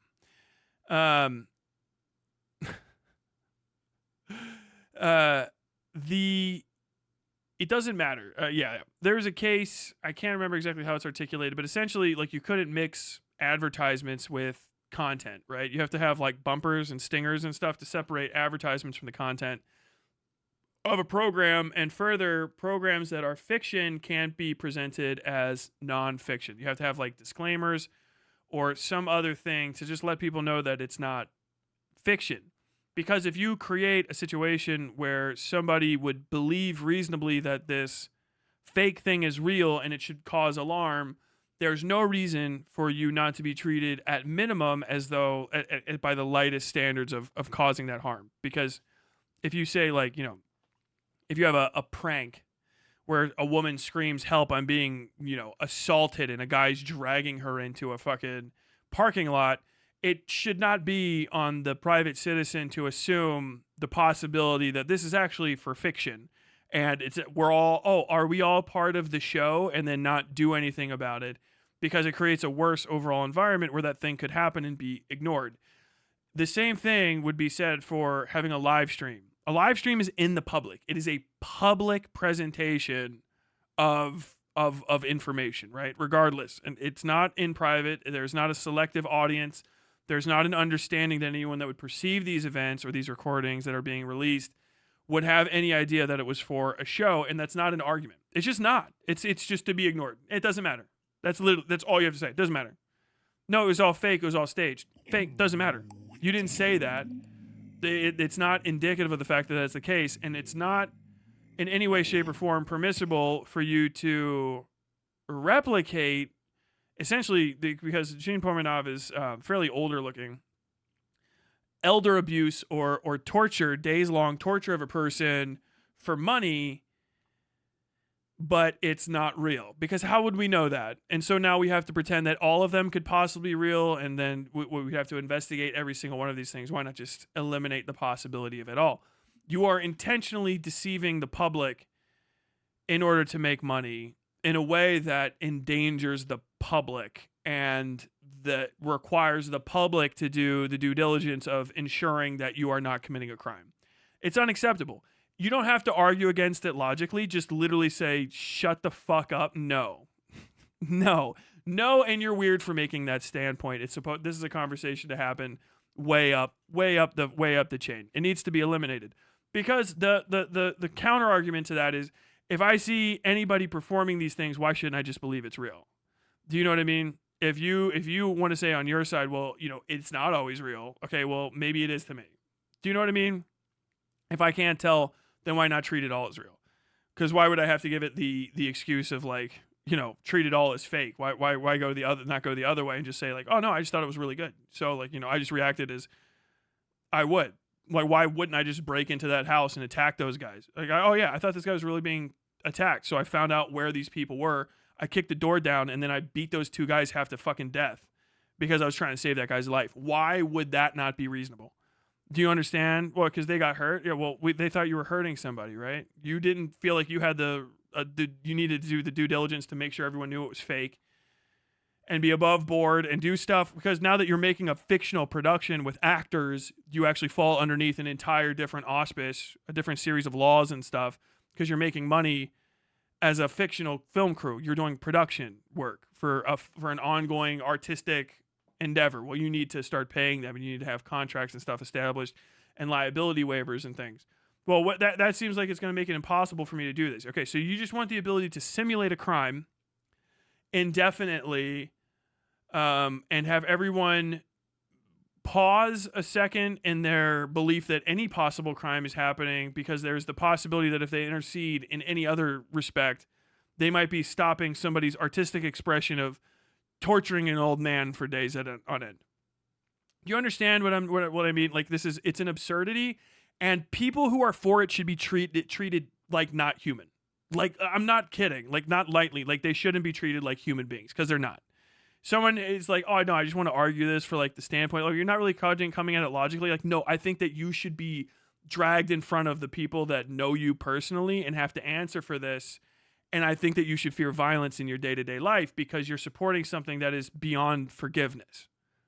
You know, like, we used to not tolerate this. And now that we do, I don't like the people that are alive that help it happen, and we should put them in a prison or something so that they're safe from people that are like me. Because what in the fuck are you talking about? You tortured a guy on screen for 10 days. Oh, no, it was fake. Well, did anyone know it was fake?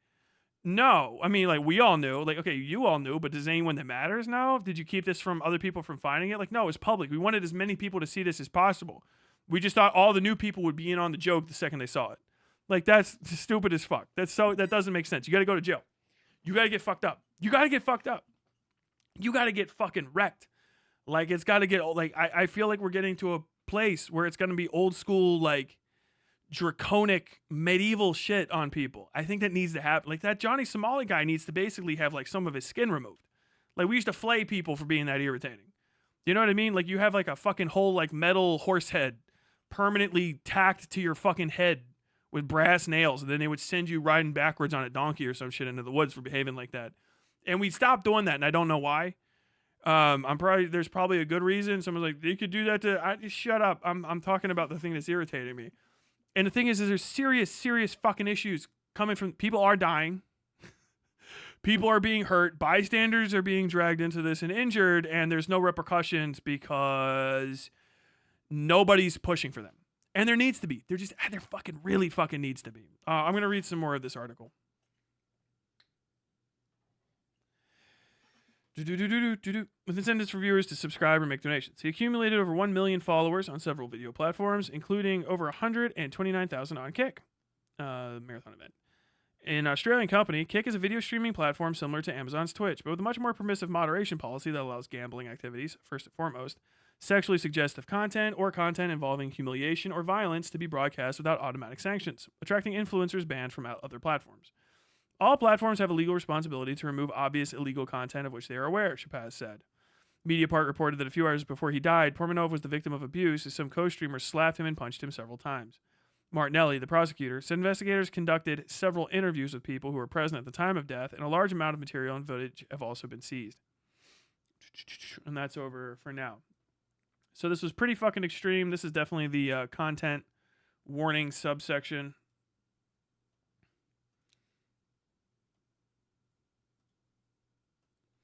This was shared to me by people in the Discord as saying it's a pretty good breakdown. So this is the guy, Portmanov,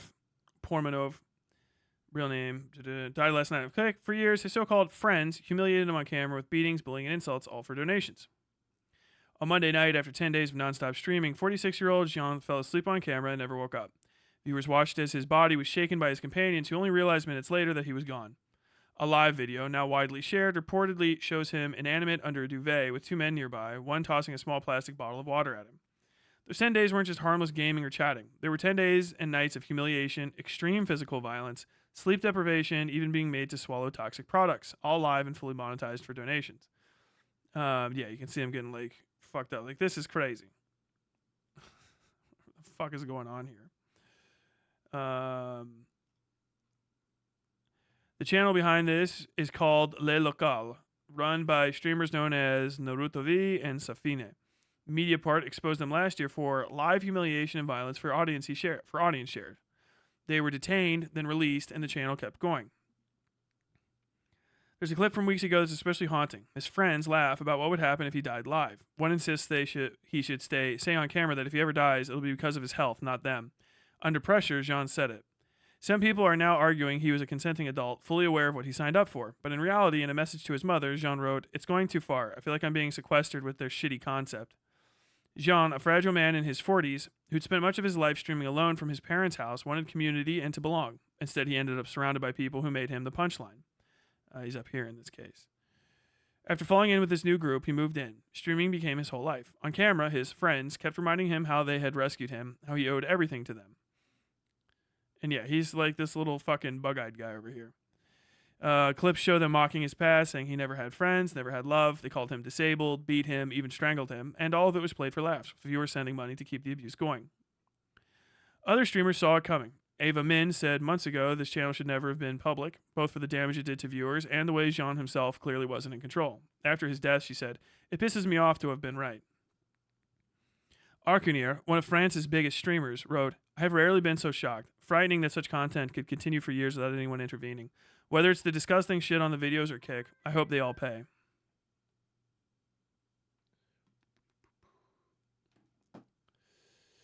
Meanwhile, the men behind lmao are now posting tributes, calling Jean their brother and asking people not to share the footage of his death. One wrote, "No one but everyone talks. No one knows but everyone talks. We loved each other. That's all that matters." No, this is the same thing as the fucking share footage of his death. This is the same thing as the Hassan deal. This is the like, people just trying to make it into drama. Like, sometimes, dude, this is real. You're talking about the death of like a person I knew. This is not like, don't take the bait. Don't let people turn it into drama. It's the same thing. It's called a cover-up. We already had fucking words for this. It's called a cover-up. It's just called a cover-up when you cover something up and you ask people to stop talking about it and put it down. Oh, no, he was our friend, blah, blah, blah. Like, why would he let them do that to him? Like, he was in an abuse situation for money. And the audience is on it. Like, anybody who watched this and participated in it should just fucking neck it out, bro. You don't deserve to live on this earth. You're a bad person. I hope you die.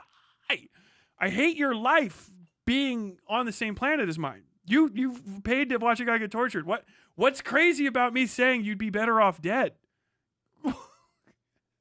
When did we stop killing people like you? What happened? Do you know what I mean? Like, once upon a time, there was a movie called 9mm, starring Nicolas Cage, about snuff films are bad, right? And everybody that was involved in the production of the snuff film was weirdos. Nick Cage is like the one good guy traveling down into hell, the underbelly of reality, in order to bring these people to justice, because these sick fucks got off on people being tortured. And all the people that tortured the people in the movies got killed violently in 8mm. And that's a good thing. We were all like, good. That's awesome. Fuck. Oh, cool. Hey, Nicolas Cage is killing these torture-enjoying perverts, and they died. Sometimes a guy has to go to dark places in order to be a moral man. You know? And we used to like, that's it. And now we just let these the filth that donated to this should be exposed. Your credit card information should be dropped. I hope that like 4chan. What the fuck, man? Come on. Attack that stream. Drop every dono. Every like. I want fucking usernames and fucking area codes and fucking addresses. Send the cops to these people's houses. I want you to have to explain to your sons and daughters why you paid to have an old man tortured online, you weirdo. I hope you fucking die. What the fuck? This is a crime. It's a crime. What in the fuck is wrong with you? This is why I always feel like a fucking nutcase these days, man. I swear to God, people would be like, oh, so you just want something to happen? That's what the response is going to be. This guy saw this. I mean, but you want something to happen because it happened? Like, I don't know if you've ever heard of Batman, but like, if you kill a killer, that just makes two killers. What the fuck? Jesus fucking Christ. France's digital minister, Claire Chapez, called the case an absolute horror, announced the judicial investigation, said she has contacted Kik directly. But Mediapart says the government was warned months ago. Back then, Kik simply wasn't a priority. I mean, there's just so much probably going on right now. Kik, the Australian streaming site, said it couldn't comment due to privacy rules. Their terms ban heinous violence, but moderation is looser than Twitch's. In the end, someone died on their platform, sparking a national debate in France on a social media responsibility. Streamer culture, unfortunately. Yeah. The problem is the fans that engage in this need to be outed. Fans. I'm talking about the supporters. Yeah. You need to be outed. Fans who supported this should be identified. Chatters who are like, wow, that's crazy. Like, this should be brought up to your people that you work with. I mean, think about it. Would you want somebody like teaching at a grade school? Would you want somebody sweeping the floors at your McDonald's who gets off to this shit? This is like, okay, I don't know if this is an op to eliminate privacy on the internet, but this is a great response. I blame the streamers only so much as I blame all of the people that are paying for it. Because they're sick. They're sick fucks. You're animals. You're like lower than filth. You really, you need to be dropped out. You need to be fucking exposed. Your names, where you live. Oh, look, see, Sweet Cheeks approves.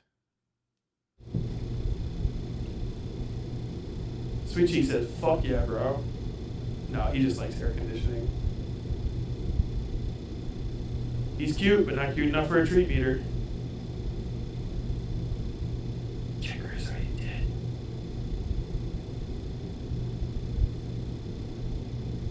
Oh, there he goes. That was a nice little nap, wasn't it? Oh, there, yeah, sleepy boy. Fluffer butter. The more accurate translation from the original French is I've been kidnapped by their shitty idea. Yeah. So basically a snuff stream. It's literally, it's a snuff film. Yeah, that's it. That's the point. That's what snuff films are in culture. It's like, yeah, people die, but the foreplay to that is people being fucking tortured and shit until they die. The additional thing to this where it's like his death wasn't the result of trauma might be being misunderstood by people. Not a result of trauma in this case means that he wasn't like literally strangled to death, but still the negligent actions of people around him more than likely contributed to his death. If he was being like waterboarded and shit or beaten and strangled and kept awake for days and he's in bad health and that kills him, then it kills him. I don't know if it's the same in France. I would suspect it probably is. But in America, we have the eggshell doctrine, which basically means that people come to you in the condition that they're in.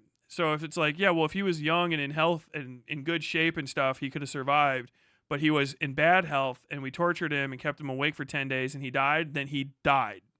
And you can't defend against him dying because he was as fragile as an eggshell. Kick streamer arrested. I went over that. You guys have to catch that in the VOD. Oh, I already watched that. Okay,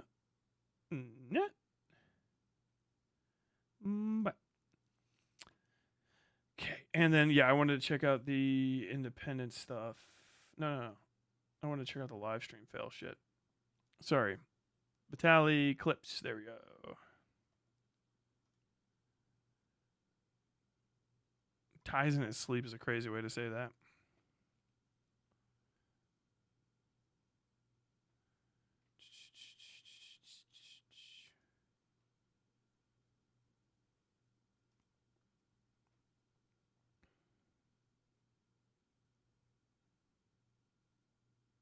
Sorry, I'm just running through this real quick.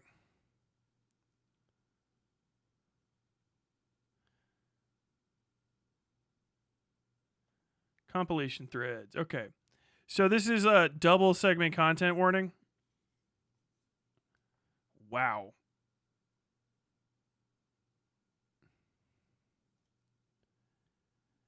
Okay. So yeah, double. I mean, I'm unironically, this isn't like being dramatic or anything. I'm giving you a second to turn off. I don't mind the drop in viewers.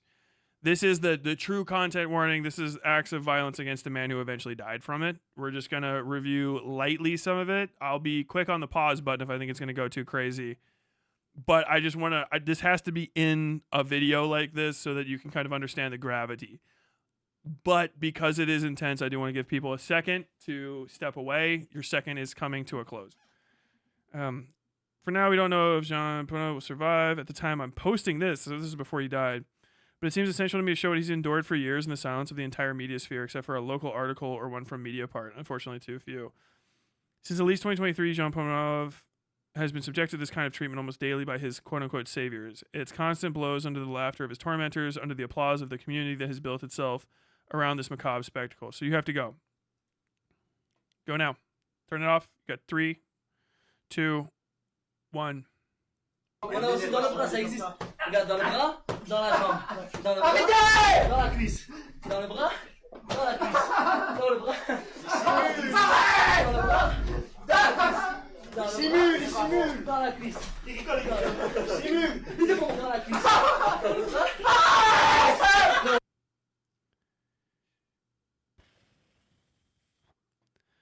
Yeah, I'm just getting too fucking mad. I don't think I'm gonna watch that. I'm not gonna say anything other than I want those guys dead. Which I guess is probably against terms of service, but I don't know. I feel like I should be able to talk about smashing cockroaches to death with the hammer, or I wouldn't even do that. Wow. Ah, man, that's I'm pissed. That's bro. Oh my god. Oh man. Man. Okay, I'm gonna look at one more.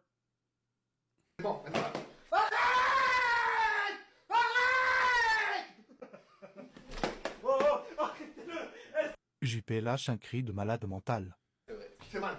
C'est bon.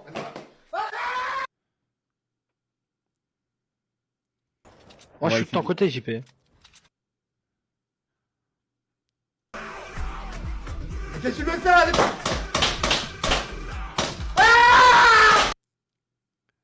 Very loud.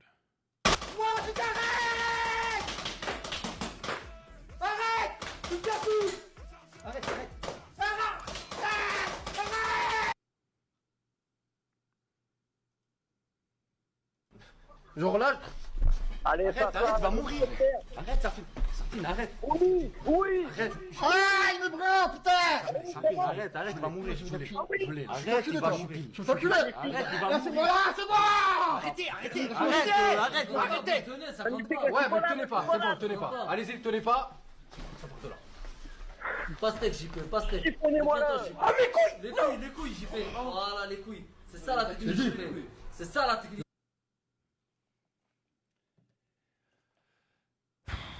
Okay, I think that's enough. Yeah, bro. Like, you should be afraid of going in public. it's an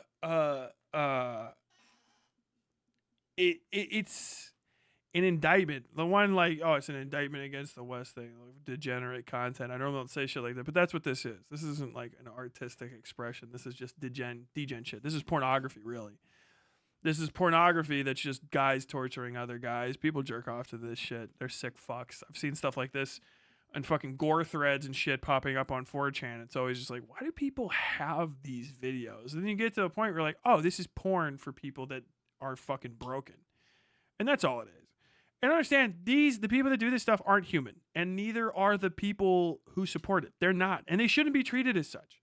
If you can do anything at all to ruin the lives of anyone involved in these streams, anyone that profited from them, the people that run this company, the chatters, the donos, any of those, if you could ruin their lives in any way, if you can think of a thing that would fucking ruin their life, make it so they can't go on the streets anymore, make it so that they don't want to wake up and see the sun, you should do it.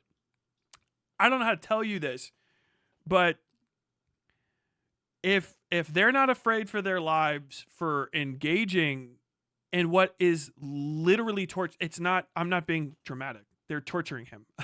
That's what torture is. That's what torture is. That's Gitmo. That's why you get upset about torture. That's why you don't do it. That's what torture is. If you were involved in this in any sort of way, you have to get got. Like, you can't be permitted to live on this earth unobstructed. You just have to be done in. Like, to some degree. And it's like, if the state's not going to do it, eventually someone's going to have to, because that's what a good person would do.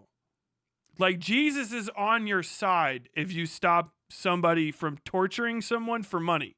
I don't know how to tell you that in a better way. God is with you. God is with you 100%. This is beyond the pale. It is just such a crime. I don't give a fuck. Like, what in the fuck? No. Yeah, you should not feel safe to walk the streets if you engaged in this, if you supported it, if you watched it and didn't report it, if you paid money to see it, donoed. Oh my God. No. Done. Bye. What in the fuck? Are you out of your fucking mind? Like, no, it is a grotesquerie. Kick needs to get shut down. I've been saying that for a while. I think anyone that relies on Kick to live probably should die or get a job. I think that's a fair statement.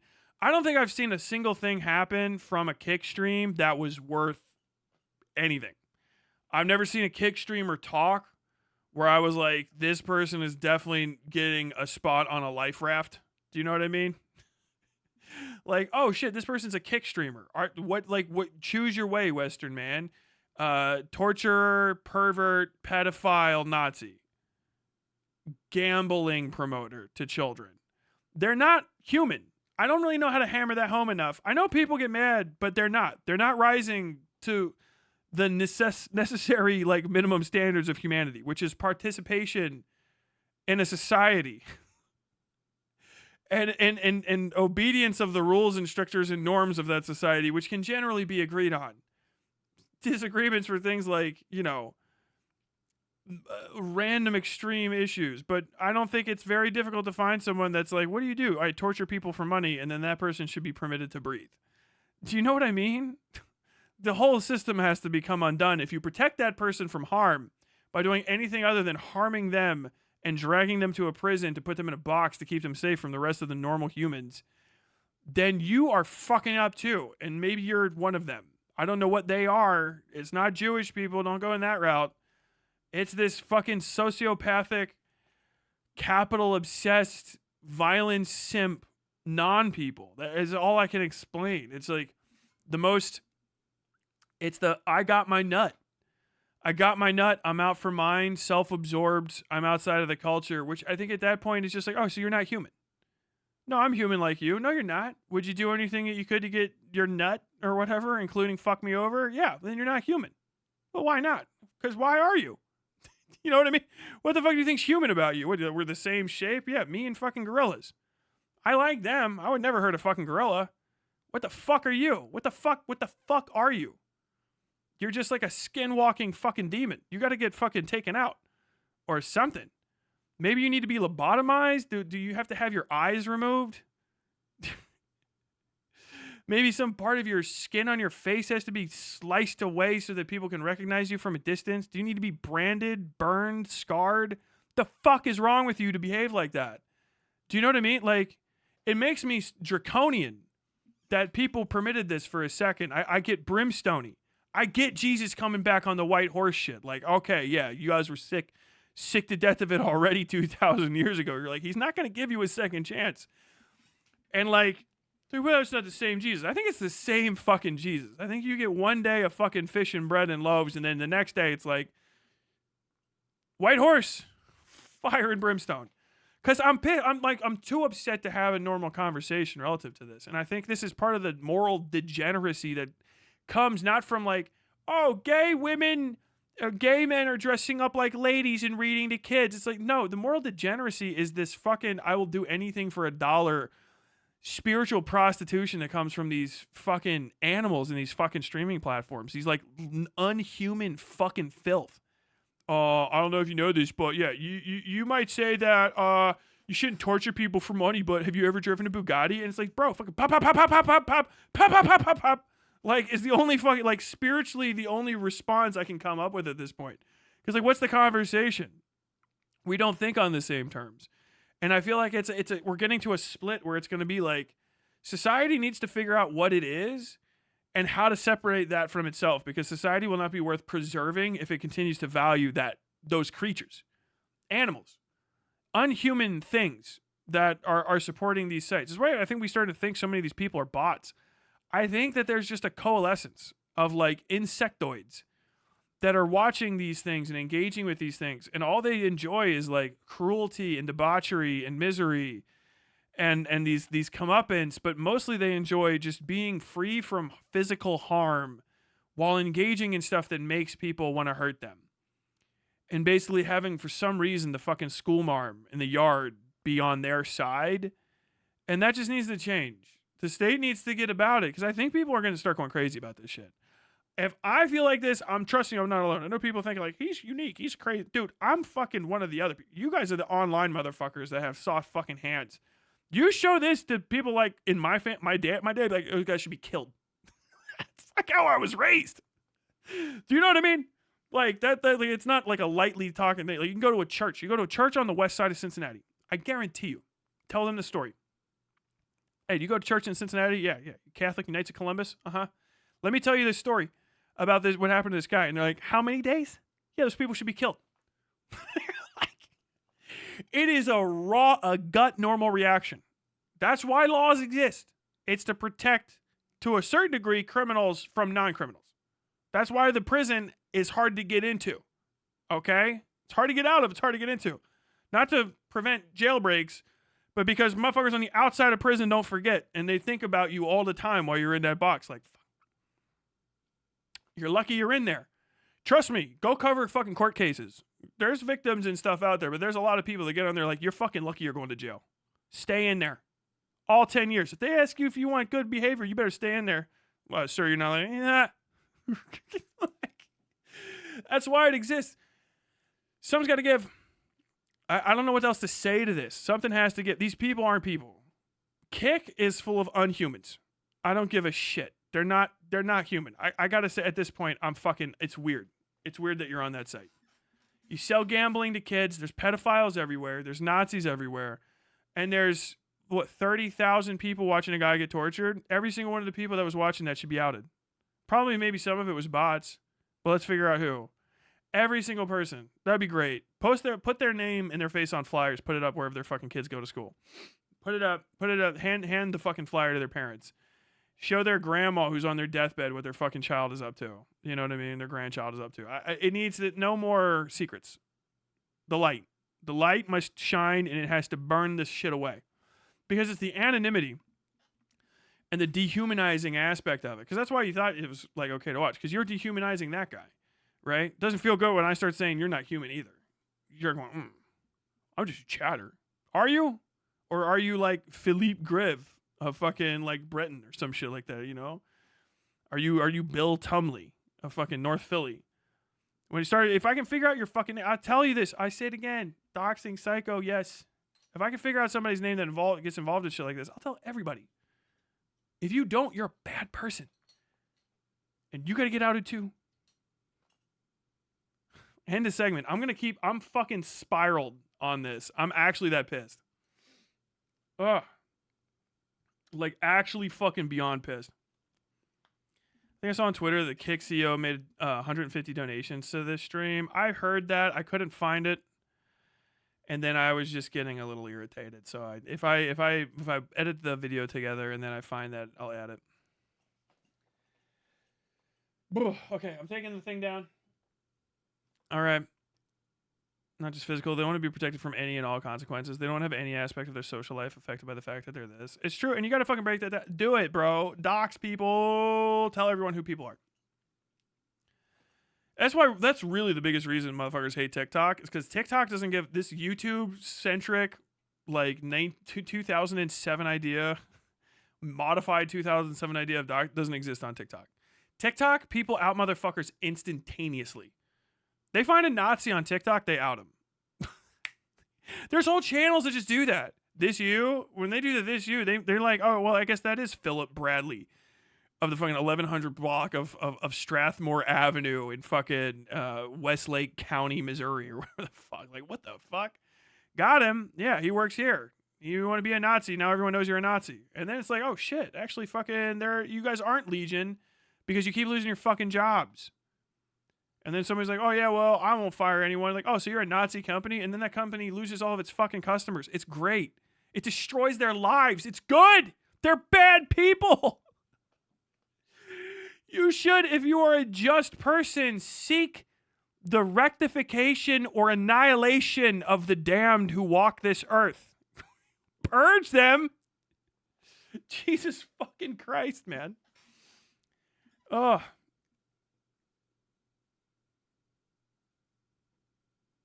It's not doxing, by the way, to reveal someone's name. No. I knew there was hate speech and gambling on Kick, but I didn't realize there was stuff like this. It needs to be shut down. Yeah, and by the way, this is just like that guy was stuck in a room with these people, but this is what all those Johnny Somali and Vitali and prank streams are too. It's the same thing. This just got focused on one guy. The other people just stretch out their abuse of just populations of people in places that they're not from so that they can basically go on vacation to fuck with people in other countries.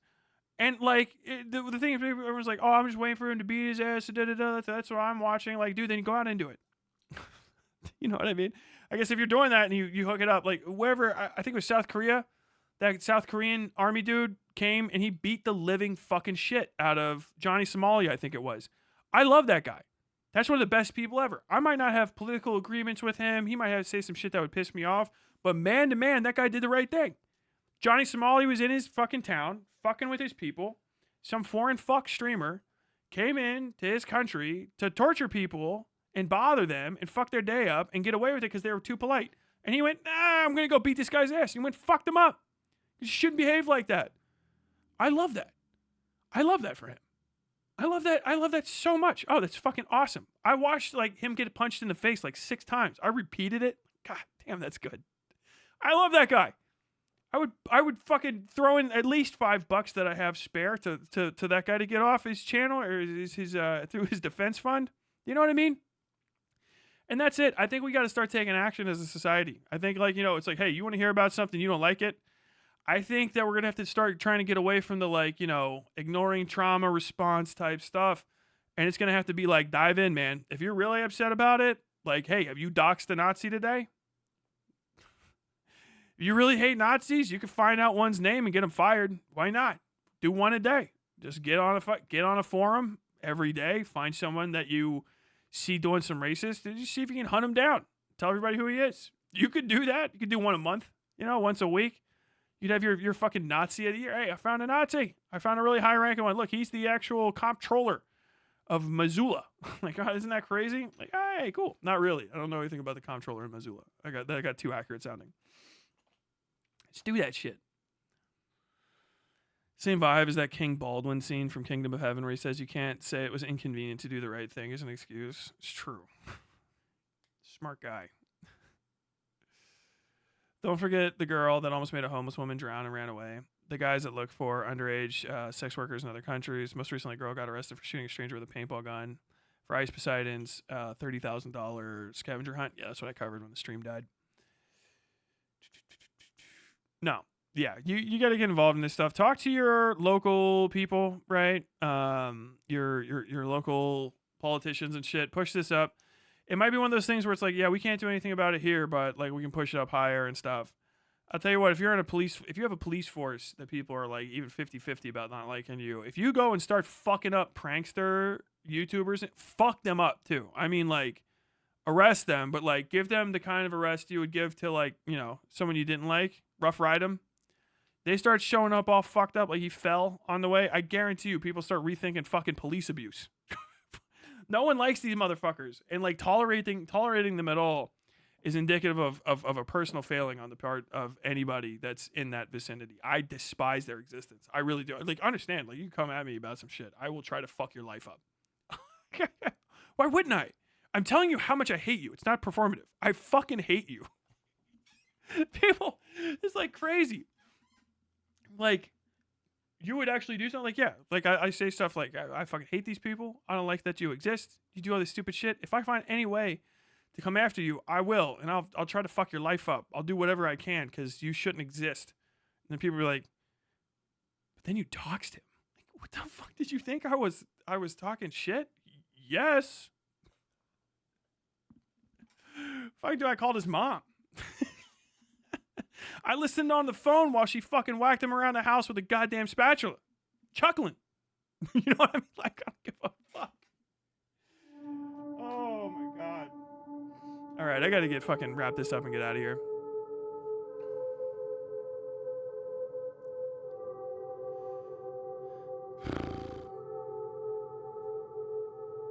It makes you wonder just how many French kick streamers are doing this, just not as extreme. Well, I mean, fucking Fish Tank Live is basically almost this.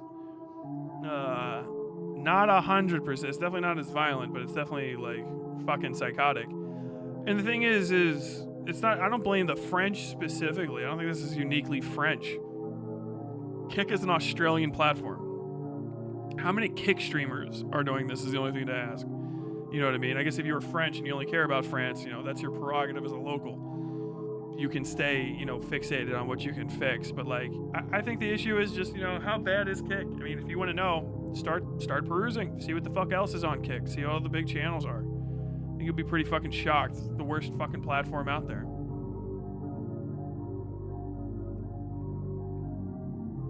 Johnny Somali is a real-life minstrel show, and he's deliberately making black people bad in countries that already have few of them. Yeah.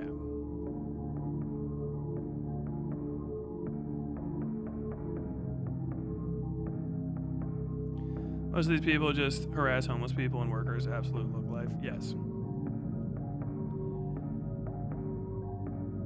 I'm reading a French article that says Kick only has 75 people for moderating the website, and none of them speak French. You shouldn't have it in that way. It shouldn't be accessed then. You know what I mean? Like, bye.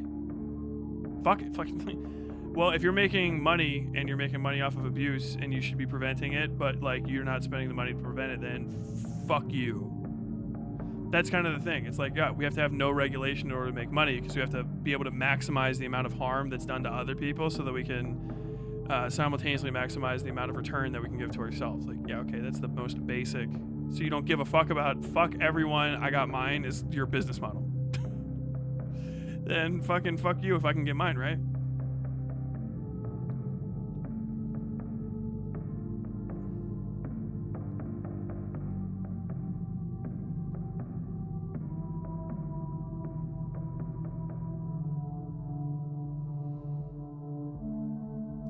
Aegis Initiative was doing this service for the con scene for years, but the people running their Facebook group burned out because no one's really doing anything with the info they put out. Well, do something with it. I don't know what to tell you. Also, you don't have to do something. You don't have to volunteer forever for free. You know what I mean? Pass the torch on. Locale culture hitting the mainstream is just not good. LMAO. I mean, it's gonna go really bad for a lot of the people that make money off the locales, because they're always the most locale adjacent people. Or the most, like, secret hidden locales are always the ones that are fucking A-loggers, you know? The ones that are the closest. That's why they're afraid. Like, dude, the entire commentary community of people that are like, I hope no one, like, dude, dog shit somebody's name. It's because you're all afraid. You're next. There's no way. You're like, especially if you have any connection because you're, like, lightly normie. What do you think? You're going to be the person that talks about Blowbox's dick and shit? And then, like, I don't know, somebody fucking flyers your neighborhood with fucking, did you know that Crit likes to look at this guy's dick? Do you guys know about him? He shared pictures of this guy's dick online. And it like could fuck your whole life up. Like you might lose your job, you might like lose your girlfriend, family start like thinking about you different. And it's coming. Even if I don't do it, it's coming. People are gonna find out it's the best way to fuck with people too.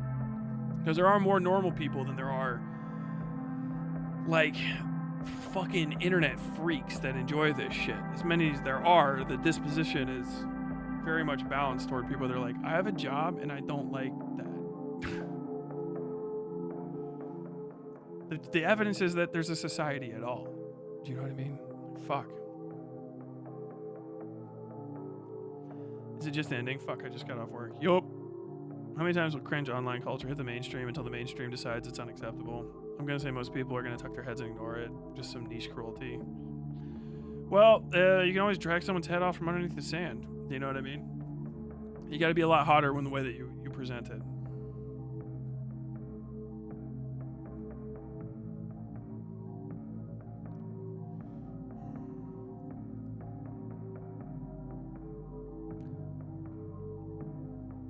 Pranking for clout is one hell of a drug. I mean, true. I actually appreciate this because when you see someone wave around the harm caused in a comment or something, you know for a fact that the level of distress caused is due to criminal action. Yes.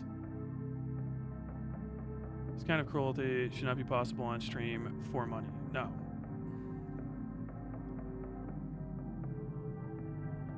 Are the videos over? Yes. It's kind of hard to talk about these people without my comments being removed, which is kind of like the place that they play in. Because the gut reaction of a normal person... Dude, Bunny, why are you going so crazy right now? The gut reaction of a normal person is to just say, like, you sick fucks gotta get got, right? But they hide behind that most people know that, like, oh, man, I don't want to suffer the repercussions from the state because I don't want to be the kind of person going around saying people should just be killed, like, willy-nilly. And they kind of hide in that, like, mixed area of being... Oh, well, wait, you're the psycho. I would never call for violence. I would just beat up a fucking old man in a fucking...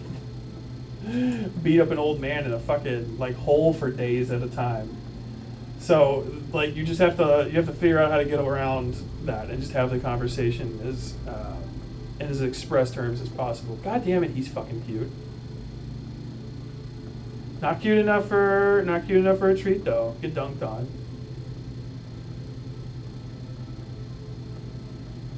Look at that little baby.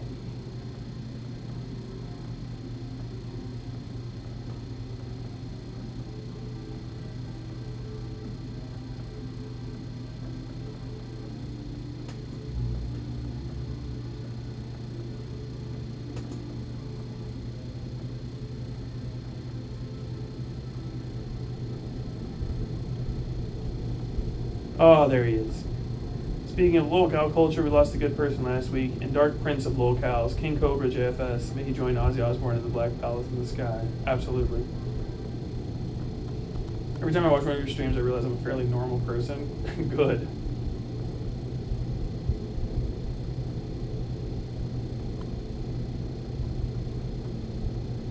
They hide between the betwixt. They hide between.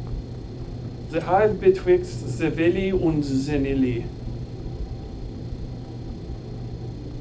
I don't want politeness to be the enemy's weapon, but it sure feels like it is at times. Don't be mean is so thought terminating nowadays. Feels childish almost. Because it is. Because the only thing you can be is mean. When you have nothing to lose but your chains, it's actually quite rude to break the chains.